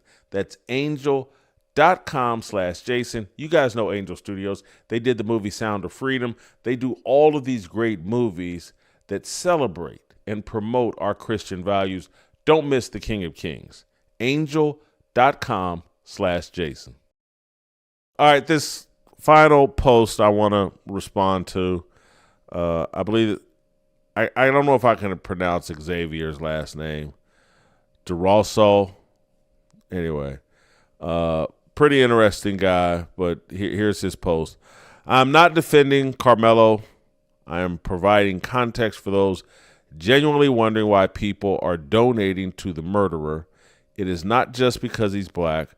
The growing narrative is that Karmelo stabbed in self-defense. This is because, allegedly, Austin broke Karmelo's phone, grabbed his backpack, and threatened Karmelo after he refused to leave the tent, leading to Karmelo's horrific escalation. People are comparing this circumstance to Kyle Rittenhouse. This is not my stance. This is what I am reading as the growing narrative. Karmelo belongs in prison. What he did was evil, and as this case creates more division, I hope we start to focus on the facts rather than just demonizing all black youth. But I'm sure I'm being too optimistic. So, a couple things here. There's some of this that I like. There's another point I want to make off this as it relates to the GoFundMes, one in Karmelo's defense. There have also been people criticizing Jeff Mitchell for having a GoFundMe. I'm going to address those two things, and then the first thing I'm going to address though is this: I hope we start to focus on the facts rather than just demonizing all black youth. And I'm sure there are some people that are demonizing black youth. I'm not. I'm demonizing a culture that we have set up to seduce black youth into violent, debaucherous behavior. I'm complaining about a culture that the music industry, Hollywood, black, white people, conservatives, liberals have set up that seduces black people into self-destructive behavior. Black culture, what it's called, the culture, black culture, hip-hop culture, it's self-destructive. Period. End of story. Everybody knows it. I don't want to hear about no breakdancing. I don't want to hear about no graffiti. I don't want to hear about the Sugar Hill Gang and where rap music started. We know what it is today, and we know what it's been for the last 30 years. It's a self-destructive culture that has created a mass psychosis among young and older black people. It has fomented and powered racial idolatry, race pride, and it's baited people. And so, I was in a conversation a couple weeks ago about how pride is never good. And people are like, what do you mean I can't take pride in my child? It's like, no, because it's not good. You can be pleased with your child, supportive of your child, grateful of your child's health and accomplishments, but pride, no. Because things you take pride in, you will defend no matter what they do. And so we're looking at Karmelo Anthony's father defend him regardless of what he's done. And many of you are like, yeah, that's what I would do for my child. That's what any father's supposed to do for his child. It's not what the Bible says. Bible tells you, hey, to be my disciple, you may have to hate your mother, father, wife, child, whomever. They put you crossways with me. You got to let them go and love me. There will be no idols above me.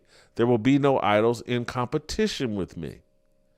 And so Karmelo Anthony's father is going to have to come to grips with the same way Jeff Mitchell's trying to walk out his faith. And I don't know if Karmelo Anthony's father has any faith, but if he does, the same way Jeff Mitchell's denying himself and trying to walk out his faith and trying to move past his anger and animus and need for revenge,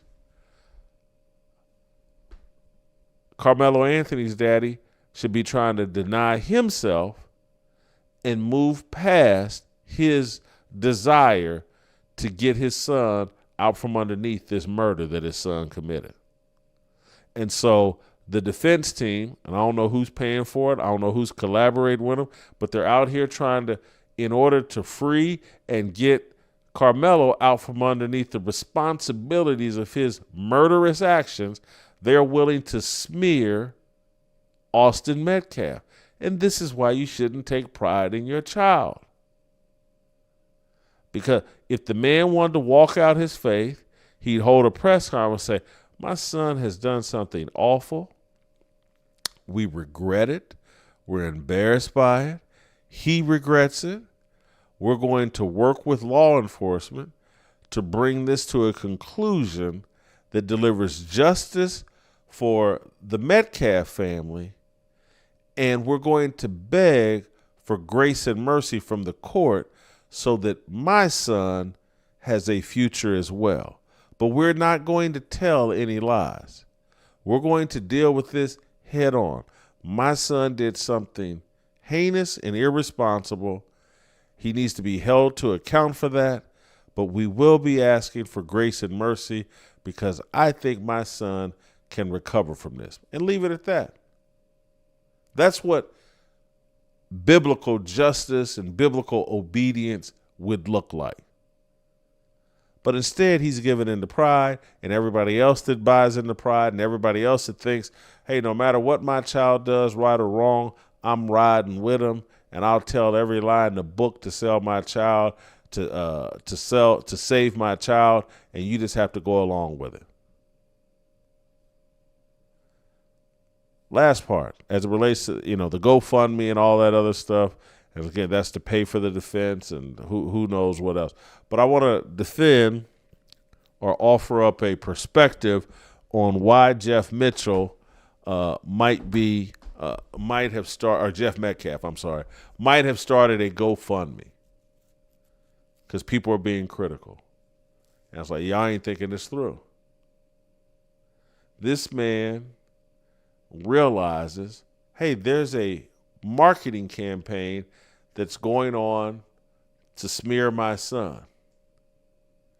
And I might have to, in order to get justice, I might have to finance a marketing campaign to defend my son.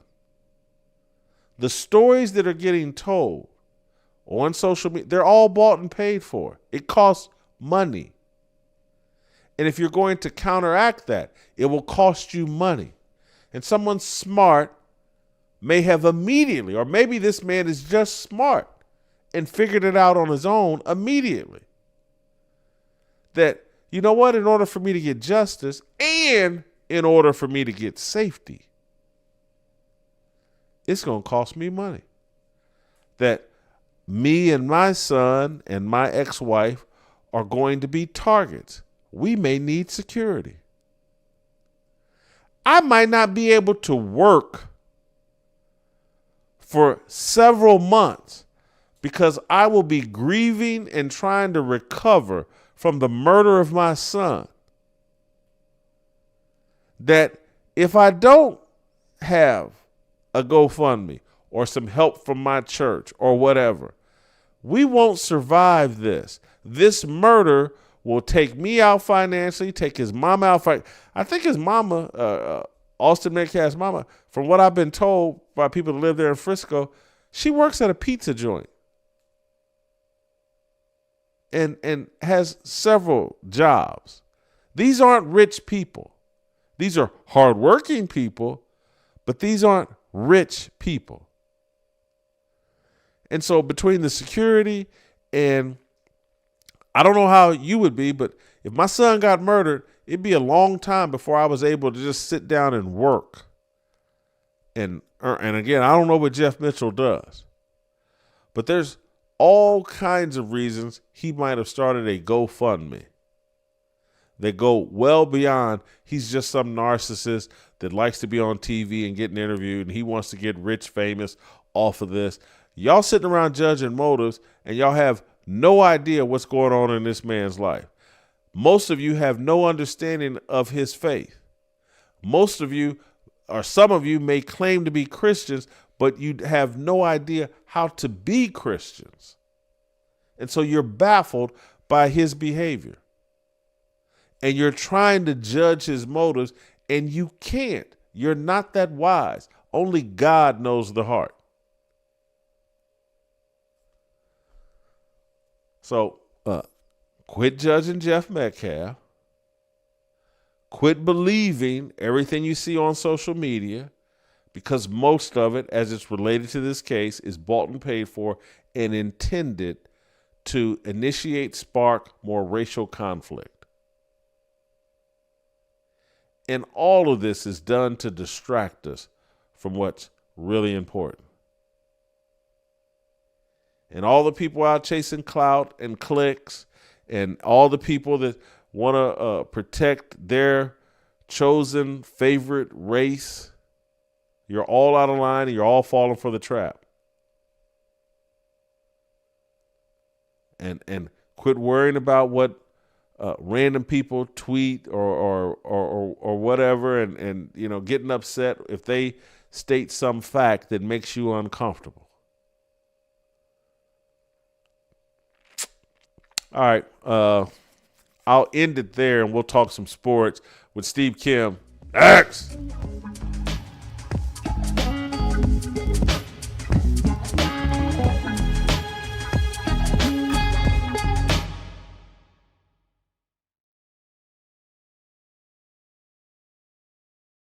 I'm turning on all my friends to Relief Factor. Jeffrey Steele was here in my studio, 2 weeks ago? He's taking Relief Factor. He bikes 30 miles a day. I'm taking Relief Factor. I'm working out. I'm losing weight. There's a lot less pain and inflammation that I've been dealing with because I take Relief Factor. It's a daily supplement that fights inflammation, which is the source of your aches and pains and many of the diseases. Relief Factor It's 100% drug-free. It's all natural. And for just $20,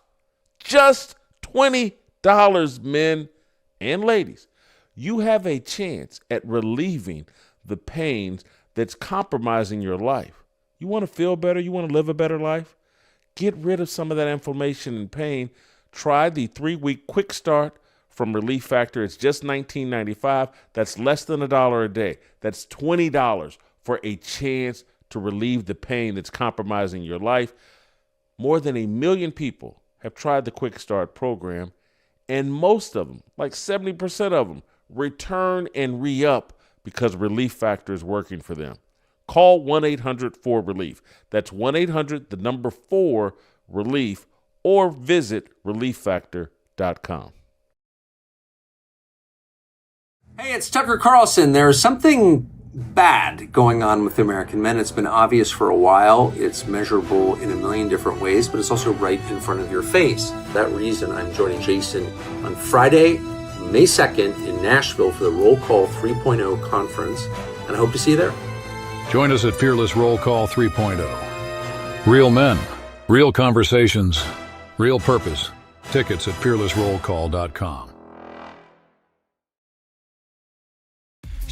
모두 다 빨리 박수 쳐 기다리지 말고 서둘러 Listen that I'm back is to feed you raps I see that you are 배불러 So fly. All right, welcome back. Without further ado, after all that ranting and raving about Austin Metcalf and Karmelo Anthony, let's talk a little sports today. It is Monday, and we had a major weekend in the sports weekend. Starting off, we'll bring in Steve Kim, and, of course, we will talk about the Houston Cougars and Kelvin Sampson pulling off a pretty amazing upset over the Duke Blue Devils in the semifinals of the Final Four. And Florida's comeback victory over Auburn, also exciting. But we'll start, Steve, with the Houston comeback. I think they were down 14 at one point during the game. They were down close to double digits late in the game. Impressed with Houston's comeback or disappointed with the choke job by Duke? Well, I'm just going to say this. That would have never happened under the watch of Johnny Dawkins and Bobby Hurley. But to be serious, Jason, in situations like this, it's not always about one team doing great things. That other team has to open the door. They have to allow this. And I saw a chart, like you said, it was a 14-point deficit. But even more alarming, they had like a 7-point lead with about a minute. And then they also had a 6-point lead with about 20 seconds or so. I was like, the probability was so great. But this is where I give Kelvin Sampson credit. And I actually was watching some of the game. I had 2 screens on, had a lot of boxing to watch. But one of my screens was on the game.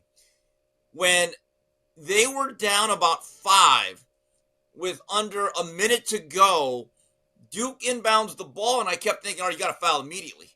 You got to foul immediately. And I'm thinking, bad call. And again, this is why Kelvin Sampson is making millions of dollars, and this is why I watch games on my couch. He made all the right moves. Now, you're a lot smarter when the other team misses free throws, turns the ball over, and your team hits shots. But this has been the Houston identity. They scrap and they grind. And Jason, for Houston fans, I don't know if it makes up for Lorenzo Charles. That has to be decided tonight if they can finish this off. But this is a program destroying almost, I don't say destroying, but it's a soul-sucking loss for Duke. If you look at the last decade or so, the amount of talent that they've had, and they've signed over 35-star guys, had numerous NBA lottery picks, they have 0 national championships to show for it. You are right.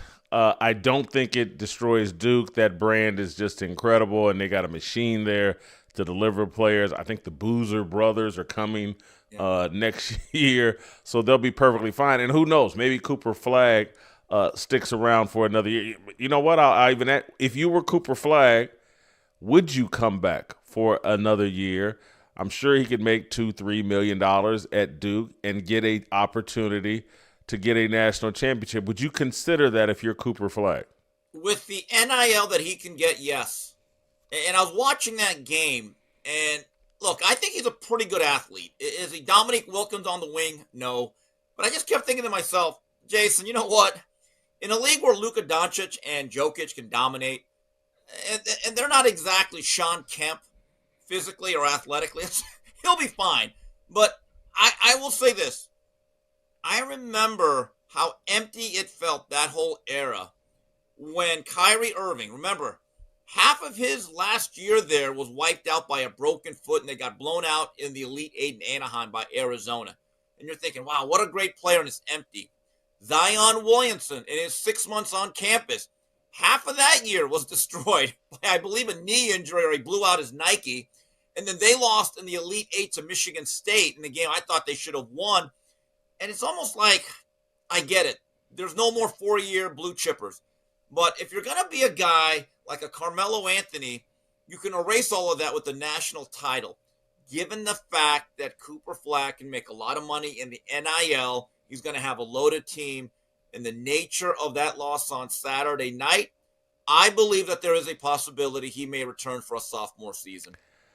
I really think he should do it, and I don't want to get ahead of the conversation, but the model Duke should be trying to do now is almost like the UConn women and what Geno Auriemma, and yes, the ladies stay longer and all that, but now that possibility is open for the men, and so Cooper Flagg could come back next year, play 24 minutes a night during the regular season, not have to carry and have a great team and have a lot of success, turn it on during the NCAA tournament, continue to build his brand so that he's an even bigger and bigger star when he gets to the NBA.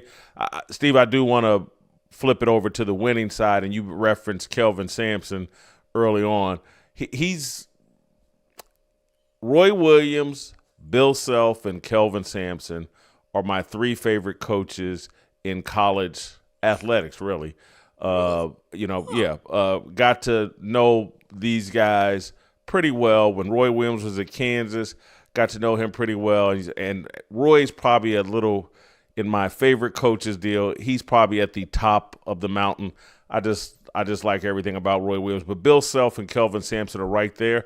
And I was someone that when Kelvin Sampson had those 2 years, 3 years at Indiana University, I thought he got a raw deal. I thought that way too much was made about his recruiting violations and illegal text messages. And I watched the college basketball media just try to destroy Kelvin Sampson. Oh, what a dirty, scummy coach he is.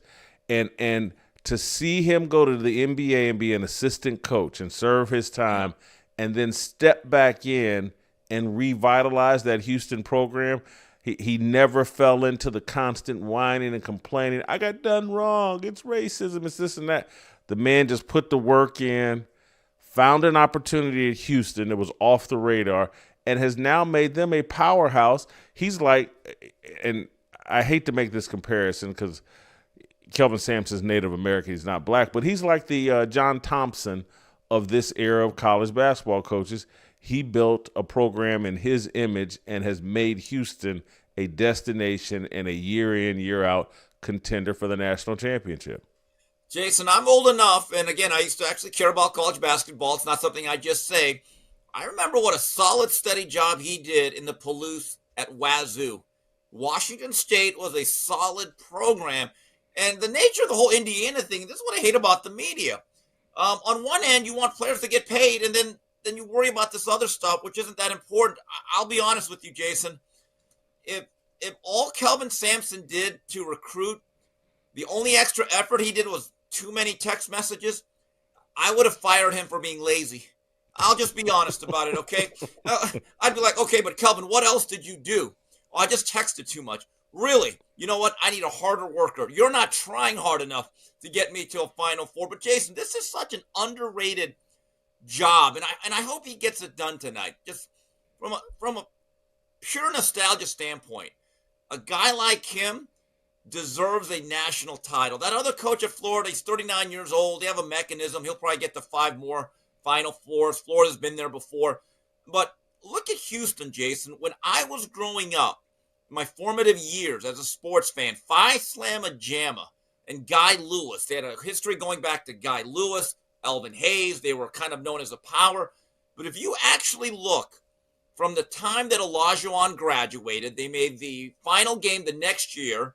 And I actually think Virginia was one of those teams that never really recovered from Ralph Sampson leaving. They were okay. Houston, though, that 1 year with Olajuwon, finally made it. They lost to Georgetown. Jason, they have not been a player since. If you actually, I remember they brought back Clyde Drexler. They really tried to recapture Phi Slamma Jamma, and it turned out Clyde Drexler liked to golf more than he wanted to coach, and that didn't work out. If he can get over the mountaintop and bring it home for Houston, it's one of the greatest jobs of rebuilding a program in the history of college basketball. I think it's very, very unlikely that they win tonight. I think Florida is the most talented team. I'm sure there's an argument with Duke, but what I've seen from Florida, I think they're the best team in the country, and it's highly unlikely that they win tonight. But regardless, I think Kelvin has established himself as a great, great coach from Oklahoma to Washington State. I think there's somebody was texting me about when he worked in Montana, I think at some point, and what a great job he did there. Everywhere he's gone, except for Indiana, and there was that hiccup and just wasn't the right cultural fit for Kelvin. But everywhere he's gone, he's had a lot of success. I'm so thrilled that he's, gotten this opportunity. Now I will say this, Steve, we got to talk about the number one issue coming out of that game, and that was the officiating, particularly late, and the phantom call on Cooper Flagg. And Houston's been the beneficiary of two great, amazing, either no calls or calls. They got away with a push-off, I believe, in that Purdue game late in the game, and now the Cooper Flagg foul that just, to me, seemed like a horrendous call. How did you see that? Look, I don't know if it was a DEI call. When I was watching the game, and I didn't have the volume on, because, again, I'm watching the fights, I was a little bit mystified over why they stopped the play. I was like, what is the call? And when they showed the replay, I said, that's the call you're going to make in that situation with that score, with what is on the line. What's that old cliche? You let the players decide the game. That referee did anything but. Now, I don't know if it was a DEI call. I don't know how that guy's graded. But was that particular call a bad one? I think it's undeniable. Yes, it was. You mentioned the DEI aspect of it, and it's really unfortunate what has been done to the sports conversation, what's been done to sports fans. Steve, if we dial the clock back 15 years ago, 20 years ago, I just go, look at that incompetent ref. What a bad call.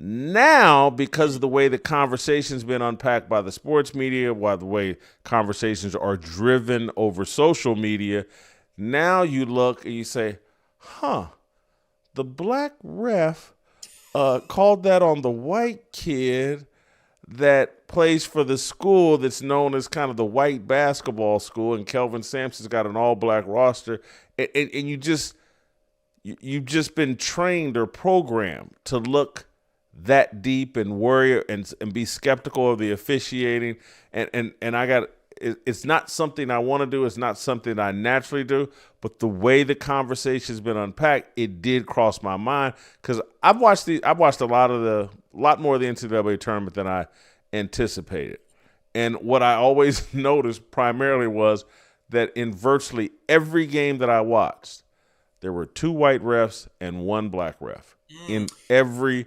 single game. And I'm like, this seems intentional. Jason, I am actually more suspicious of those things when it's a female ref, when they make a bad call. I'll be honest, when it comes to the football and there's a bad call, and I'm thinking to myself, did this woman even understand or play football growing up? Look, when I associate basketball, I generally say the best at it are blacks. Let's just be honest. The last 50 years, they've dominated this sport. Maybe, although in recent years that hasn't necessarily been completely the case in the NBA. But I would be much more suspicious on your side if that was a female ref in that situation. You're probably right there. Final question about this whole Final Four deal. Many people are calling it, hey, one of the greatest semifinal weekends in Final Four history. 2 great games again. Auburn gets upset by Florida. Florida has a comeback and wins that game. Obviously, the historic comeback with Houston-Duke. Has there been enough excitement generated by those 2 games to make you have a real anticipation for tonight's championship game? I'm going to be dead honest with you. For about the 25th straight year, I'm only watching the game, and I will watch the game from tip to final whistle for one reason: to make sure I don't miss one shining moment. That streak endures. That's the God's honest truth. When they cut down the nets, they put down the credits, and I'm like, come on, let's get to this. Give me Teddy P. I need a little Pendergrass in my life. They've done different versions. They've done remixes. Personally, I wish they would just go with the old school style. I think it's still the best version. But I will watch the game. Now, Jason, certainly that second game was very thrilling. But for most of that game, it was okay. It was ragged. I thought one team, Duke, had a much more free-flowing offense. Houston was very jagged offensively. There is a difference, Jason. I don't know if you agree or disagree with me. There are thrilling, memorable endings. That's what you had on Saturday. But when I think of an incredible game, and specifically Final Four, I think of Houston against Louisville in 1983, that athlete-o-rama where Clyde Drexler did one of the greatest dunks in the history of mankind. I think of Michigan upsetting the Flying Illini, who looked like the best team in the world. They had Kendall Gill, Nick Anderson, Steve Bardo, and Marcus Liberty, and Sean Higgins with the late tip-in rebound. I said that's one of the best games I've ever seen. Another personal favorite of mine that involved Michigan, 1993, when the Fab Five got it together and beat a really good Kentucky team. Those were great games. This here, in my view, Jason, come on, let's be honest. That was a great dramatic ending. There is a difference. There's a huge difference, and you're 1,000% right. It's accurate, but sometimes the ending's all that matters. You nail the landing, and you overlook everything else. And it was, I don't know, for someone like me that was rooting that hard for Kelvin Sampson, it was phenomenal. And so, speaking of dramatic endings, speaking of nailing the finish, let's move to Geno Auriemma and UConn, and they won a national championship yesterday during the day. UConn wins its 12th title, blowing out South Carolina. I mean, a total rout. Got up by 30 at one point in the fourth quarter and really dominated that game from about the second quarter on, where I just felt like, oh, they're completely in control and there's no way they're going to lose this game. I thought it was, and people will be upset with me for saying this, I thought it was an embarrassing moment for Dawn Staley. To get routed and destroyed, you started out, it's a shame that we're not the number 1 overall seed. You get to the championship game, you're not even favored. People kind of knew that UConn was better than them, and this is things that are never discussed, can't be talked about. Dawn Staley has no idea how to coach offense. None.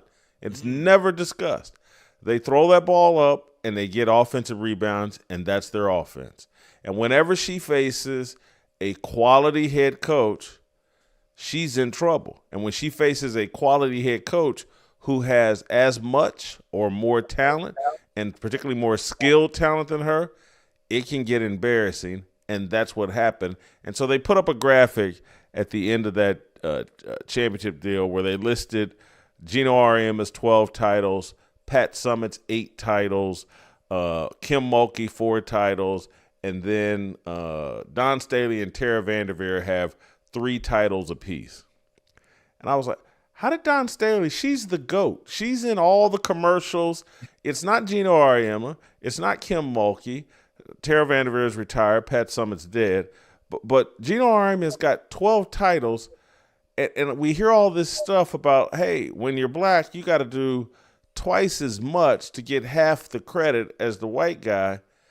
Well, she's done 25% as much as Geno Auriemma and seems to get 30 times more credit for what she's done.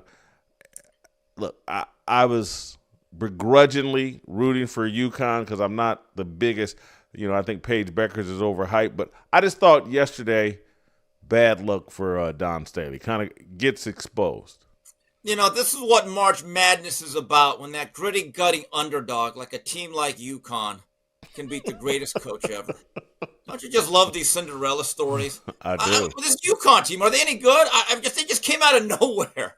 Yeah, but again, you're right. Look, when it comes, I'm not a historian, but Jason, when it comes to who is the greatest women's basketball coach of all time, there's only two choices. It's either Pat Summitt, because she was an absolute pioneer, or the sheer dominance of Geno. It's those two. You pick either one, I don't think you can go wrong. Everyone else is fighting for the bronze medal.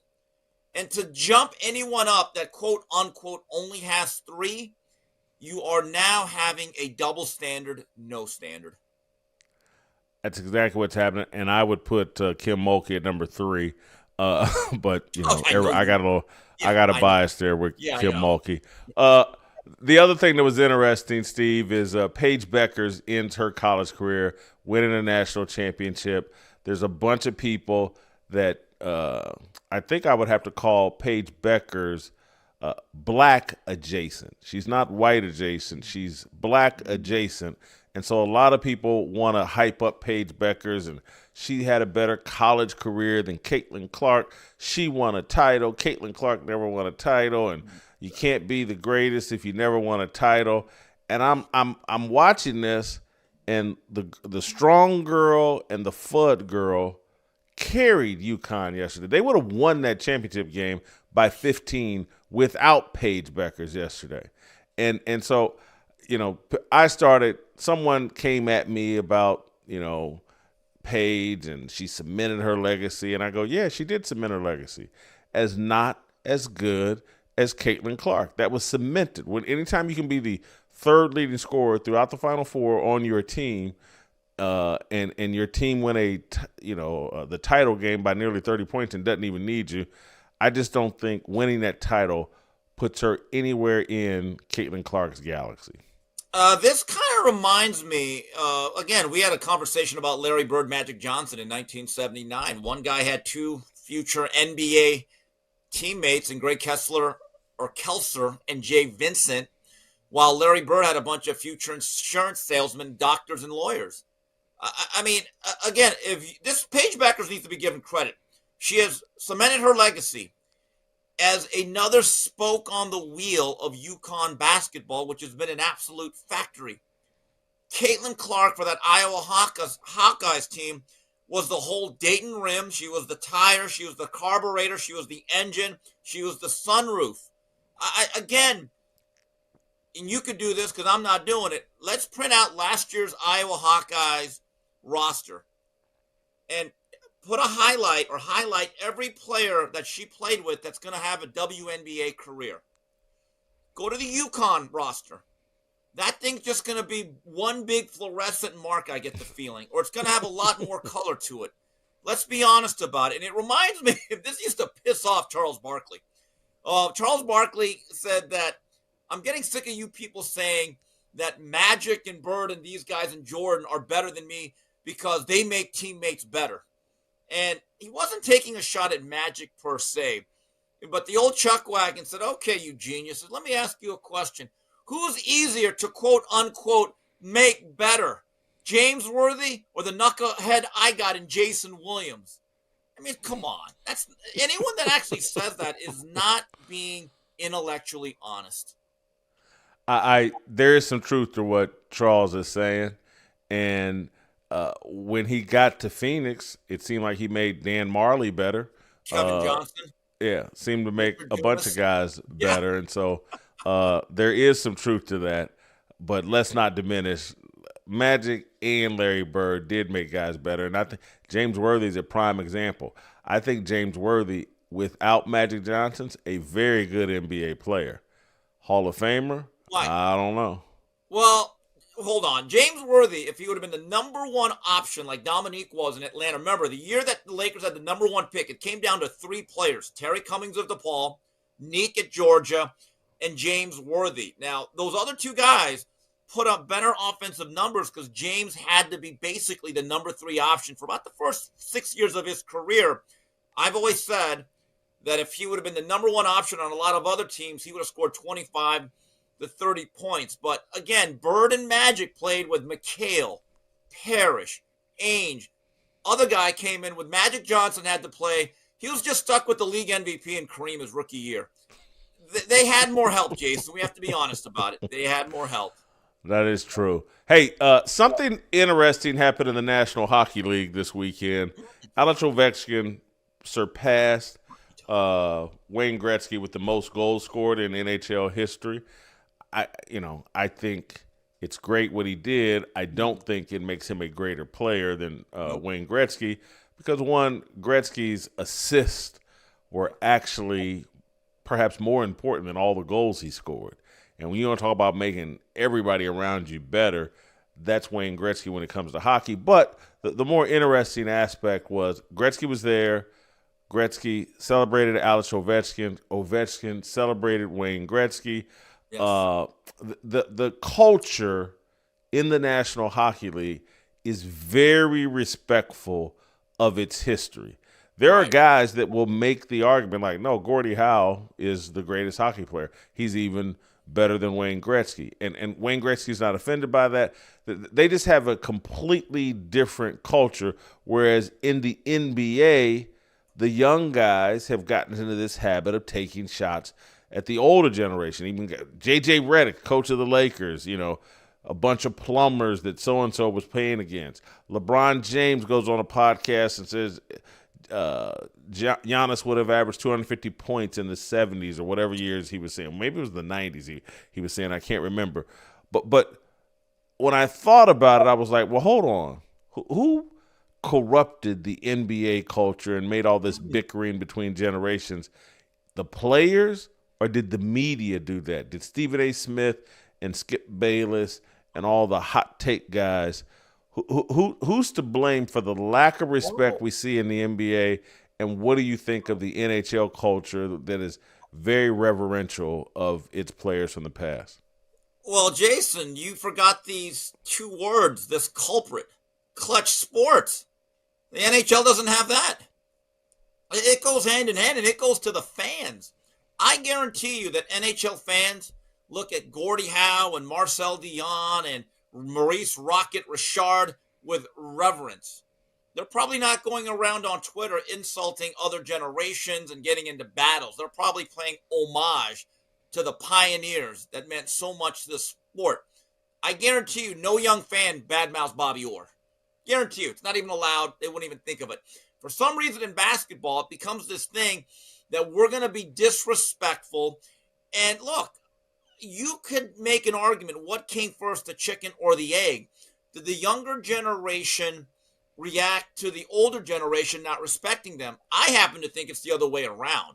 When you are dismissive of men like Wilt Chamberlain and Bill Russell, I could see why the older generation that had to fly commercial, had to play 5 games in 6 days, had to wash their own uniforms on the road. I could see why they don't really jibe with the current generation. But I do think that there is a insidious factor here. Go back to it, Clutch Sports. When you put media members and players themselves are doing all these podcasts and their own shows, well, what do you think was going to happen here? That natural conflict of interest was going to be an issue in how the game is framed. Yeah, I'm going to connect it to something larger that I talked about last week. But again, I'll just go to the NBA players and the media.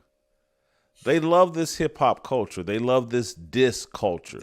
They love this whole deal of 8 Mile and Eminem squaring off against some guy and taking shots and who's the best. And they're caught up in diss culture and disrespecting and dissing the other guy is a sport for them. It's a pastime. It's a reflection of this so-called, and I put it in quotation marks, so-called black culture that just is into denigrating each other. Again, when you have a music and a lifestyle and a way of communicating where everybody you talk to is called the N-word, and you put in these battles and you denigrate each other, I'm better than you, no you're not, I'm better than you, and you call each other names.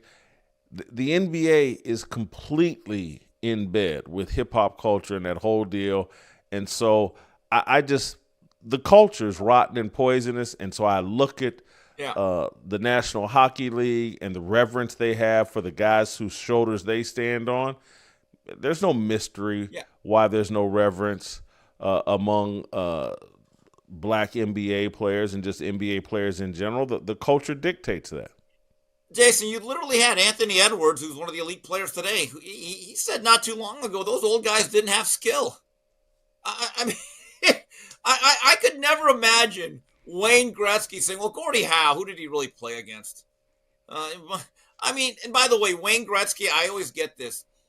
Anytime I tweet out or state that Michael Jordan is the most dominant and greatest athlete of my generation, I'm a child of the 80s, I'll always have a couple of people say, Steve, Wayne Gretzky in the NHL. And you know what, Jason? I don't disagree. You had to have been there to see how much better he was than everybody else as part of that unbelievable Edmonton Oilers team of the 80s. He's truly, truly one of the all-time greatest I've ever seen in any sport.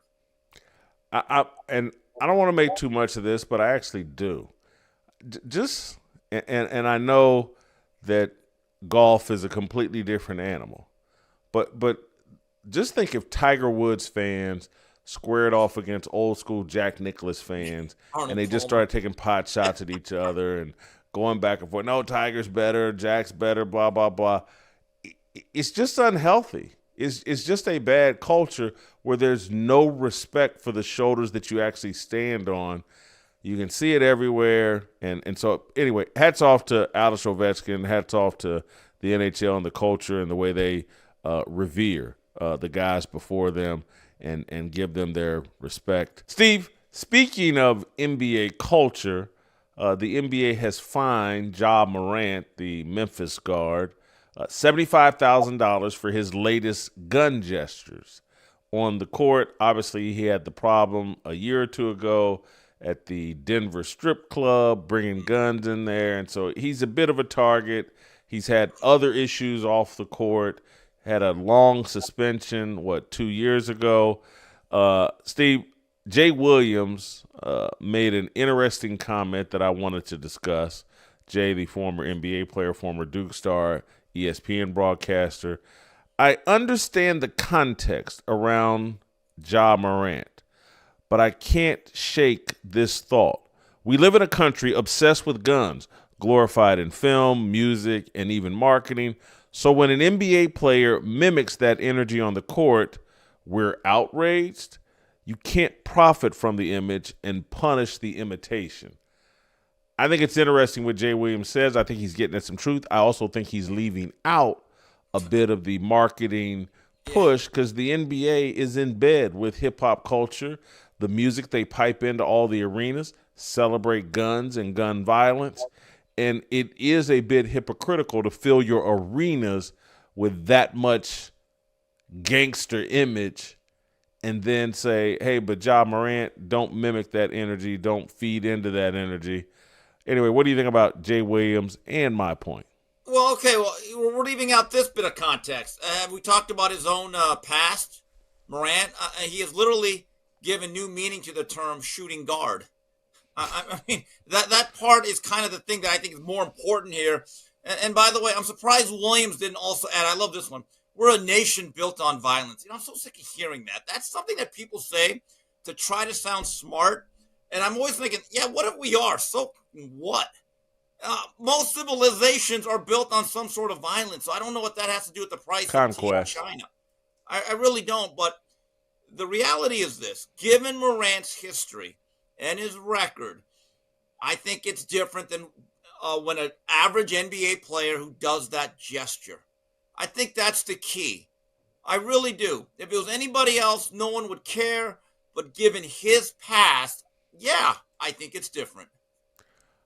Okay, I get his past, though, Steve. But I also get the presence of the NBA and its culture. And they love hip-hop. They love every rapper that talks about guns, talks about shooting people, talks about degeneracy and all that other stuff. They pipe the music in constantly. And so, yeah, go ahead. Yes, Ja Morant has a unique history. Discipline him. But if you're really against this culture, if you're really against this kind of negative messaging, why not remove that from your arena entirely? Well, okay, that's a different. You're right. I don't disagree, but you're not getting rid of the music. I'll be honest. I think most. Why of not? These, it's too pervasive. It's stuck. When you give them an inch, they've taken a mile. And these cultural norms now have shifted. What may have been not acceptable in 1985, C. Dolores Tucker tried to warn us. I know, but you're making the argument, Steve, that like we can't make America great again. Then it's all useless and purpose. You can't put the toothpaste back in the bottle. Who are willing to change. But Jason, I remember when the National Football League, in mass, didn't matter who you are, what your criminal record was, didn't matter how you behaved, you couldn't do the throat slash gesture. They saw it a few times. They're like, we're cutting that out. You don't have to be OJ not to be banned from it. You're just not doing it. So, in my view, one thing that I would do is I would not single out one player because that is unfair, even with Morant's record. I would just say, guys, we're still a corporation. We're still trying to be family-friendly entertainment. Let's not try to give the impersonation or the impression, that we want to put a cap in your butt.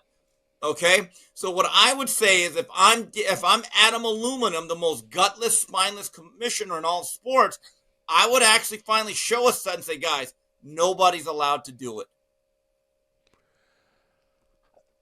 I agree with you. That would be one way to cut it out, but it would not. To me, it's like, what's the point if everybody, if half your players are going to be tatted up like they just got out of Rahway State Prison, if you're going to allow your players on the court to constantly call each other the N-word, and you're going to pipe in all of this gangster rap music and turn it into a 2 Live Crew show, if leave Ja Morant alone. At this point, I mean, your environment is helping Ja Morant think he's doing the right thing. I don't think they have an interest at all in being a family-friendly environment. I think they have an interest in being part of hip-hop and supporting what they call black culture and promoting that. And Ja Morant is just following the lead and the energy of the entire league. Jason, in all fairness to 2 Live Crew, they were more about booty clapping music, not bang bang shoot 'em up, kill a guy. That's a little genre. I get it. They were pretty profane though. I would, boy, this would be tough. I guess for one night I would like to go to an NBA game and actually chart the music they play because I know it's hip hop, but is it the bang bang shoot 'em up, kill a? Yes, it is. It's not just it's bitches and hoes. I can't. There's a song.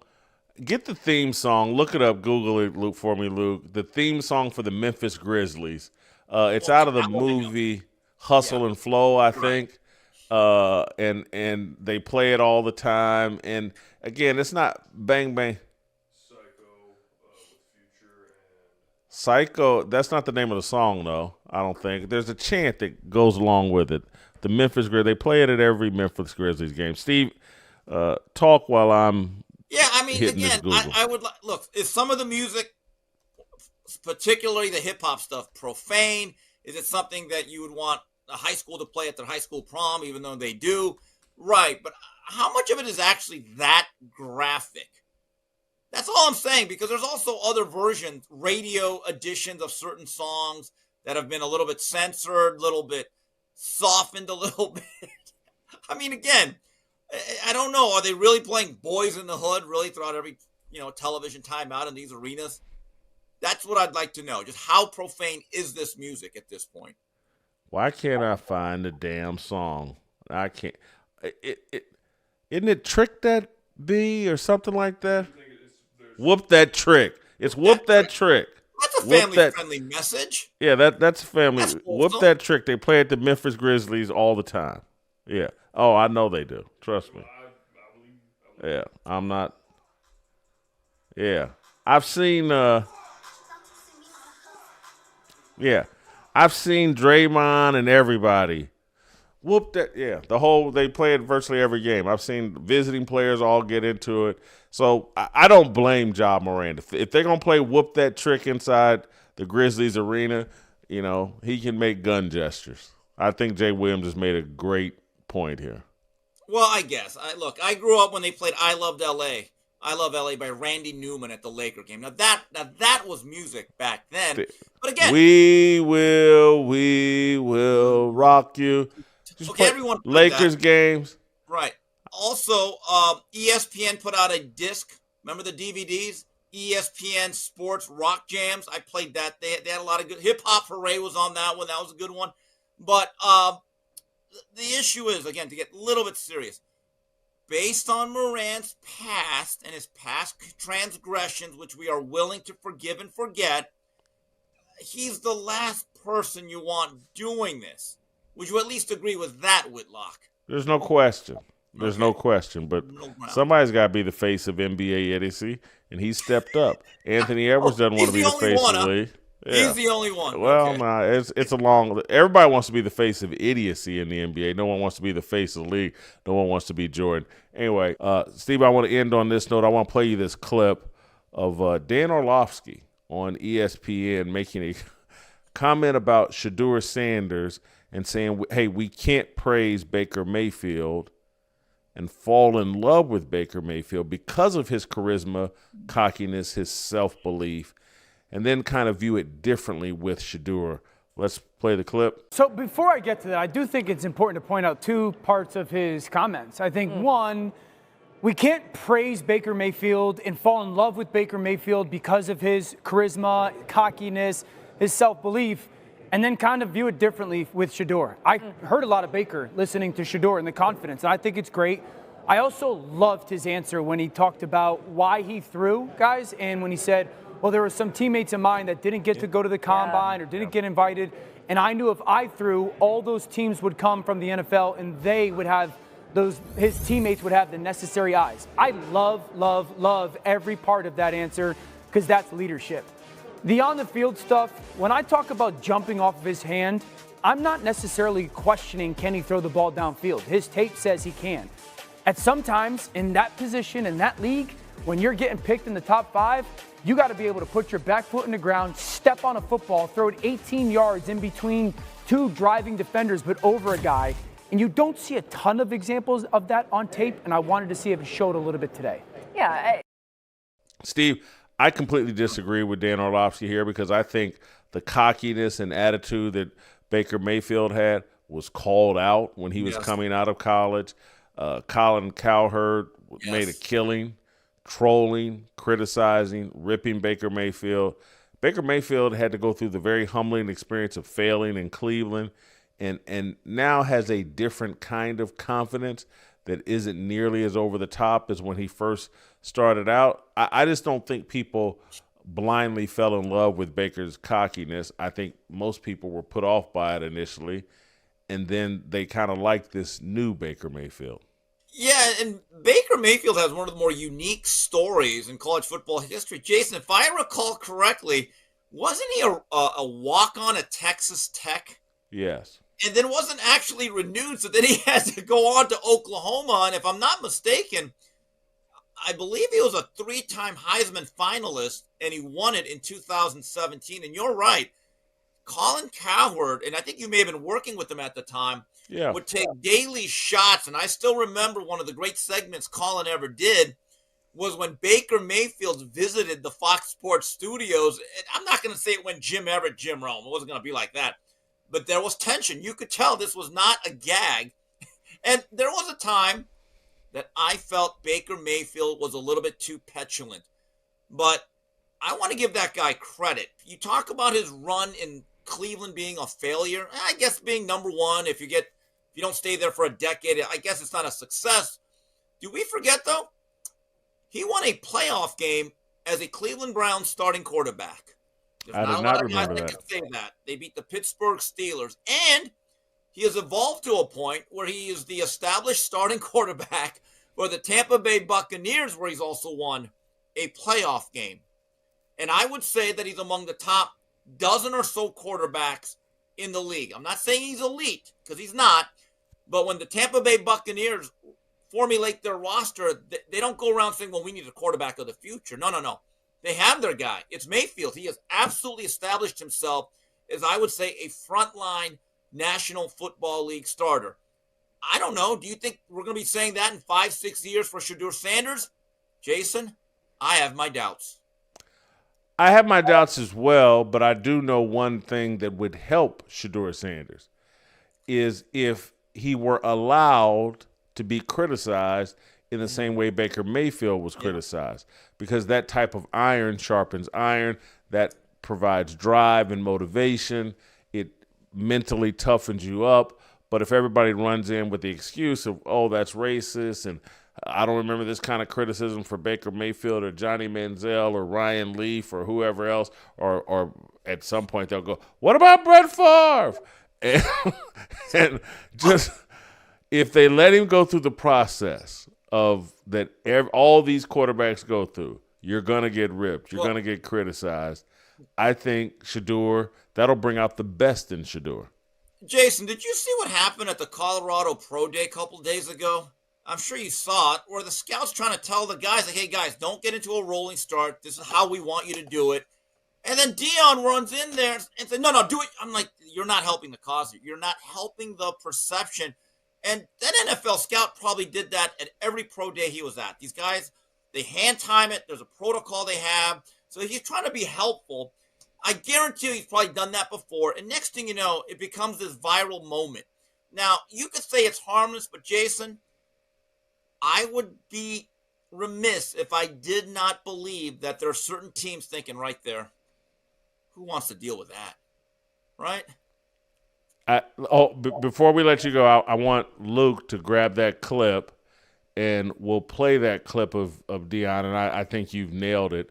Let's watch the clip. 1, 2. You're supposed to get the white. Y'all start how y'all been starting.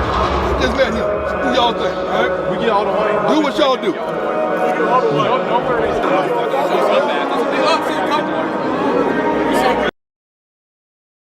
That's what my whole fear of Deion is the micromanaging, the stepping on toes, his ego, always having to be the center of attention, always having to be the smartest guy in the room. And if I'm a organization, I'm like, am I going to be allowed to coach Shedeur, or is he going to be on the phone with his daddy, who's one of the greatest football players of all time, and is going to be second-guessing us at every turn? Jason, one of the we talk about Tom Brady being his mentor, right, since they text each other. The most underrated and valuable aspect of Brady that they don't talk about is coachability. I mean, he used to get it from Belichick. He used to be treated worse. And I'll never forget that there was a scene, and I think it was the game where they broke their 17-game winning streak. They were in Washington, and Brady threw just a terrible red zone interception. Happened once every decade. Bill O'Brien got right in his face. I'll never forget it. The cameras were right there. Bill O'Brien, and he tried to bark back, and Bill O'Brien said, no, we're not. And he got the last word, and then Brady said, okay. And I thought that showed greatness of Tom Brady, that, you know what, I have to be coachable. It does not matter who I am. Jason, if any coach tried to do that today to Shedeur Sanders, that coach, let's put it this way, I would turn off the replies on my Twitter account. You know that thing would go viral by the next quarter. Steve, great job as always. I'm going to let you get on with the rest of your Monday. I'm going to get on with mine. We're going to play tomorrow. We'll see you tomorrow.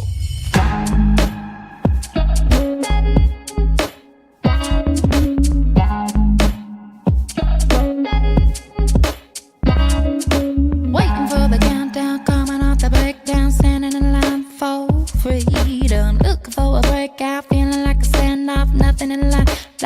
freedom. Came like a fighter, striking like a ladder, making all this moves for freedom.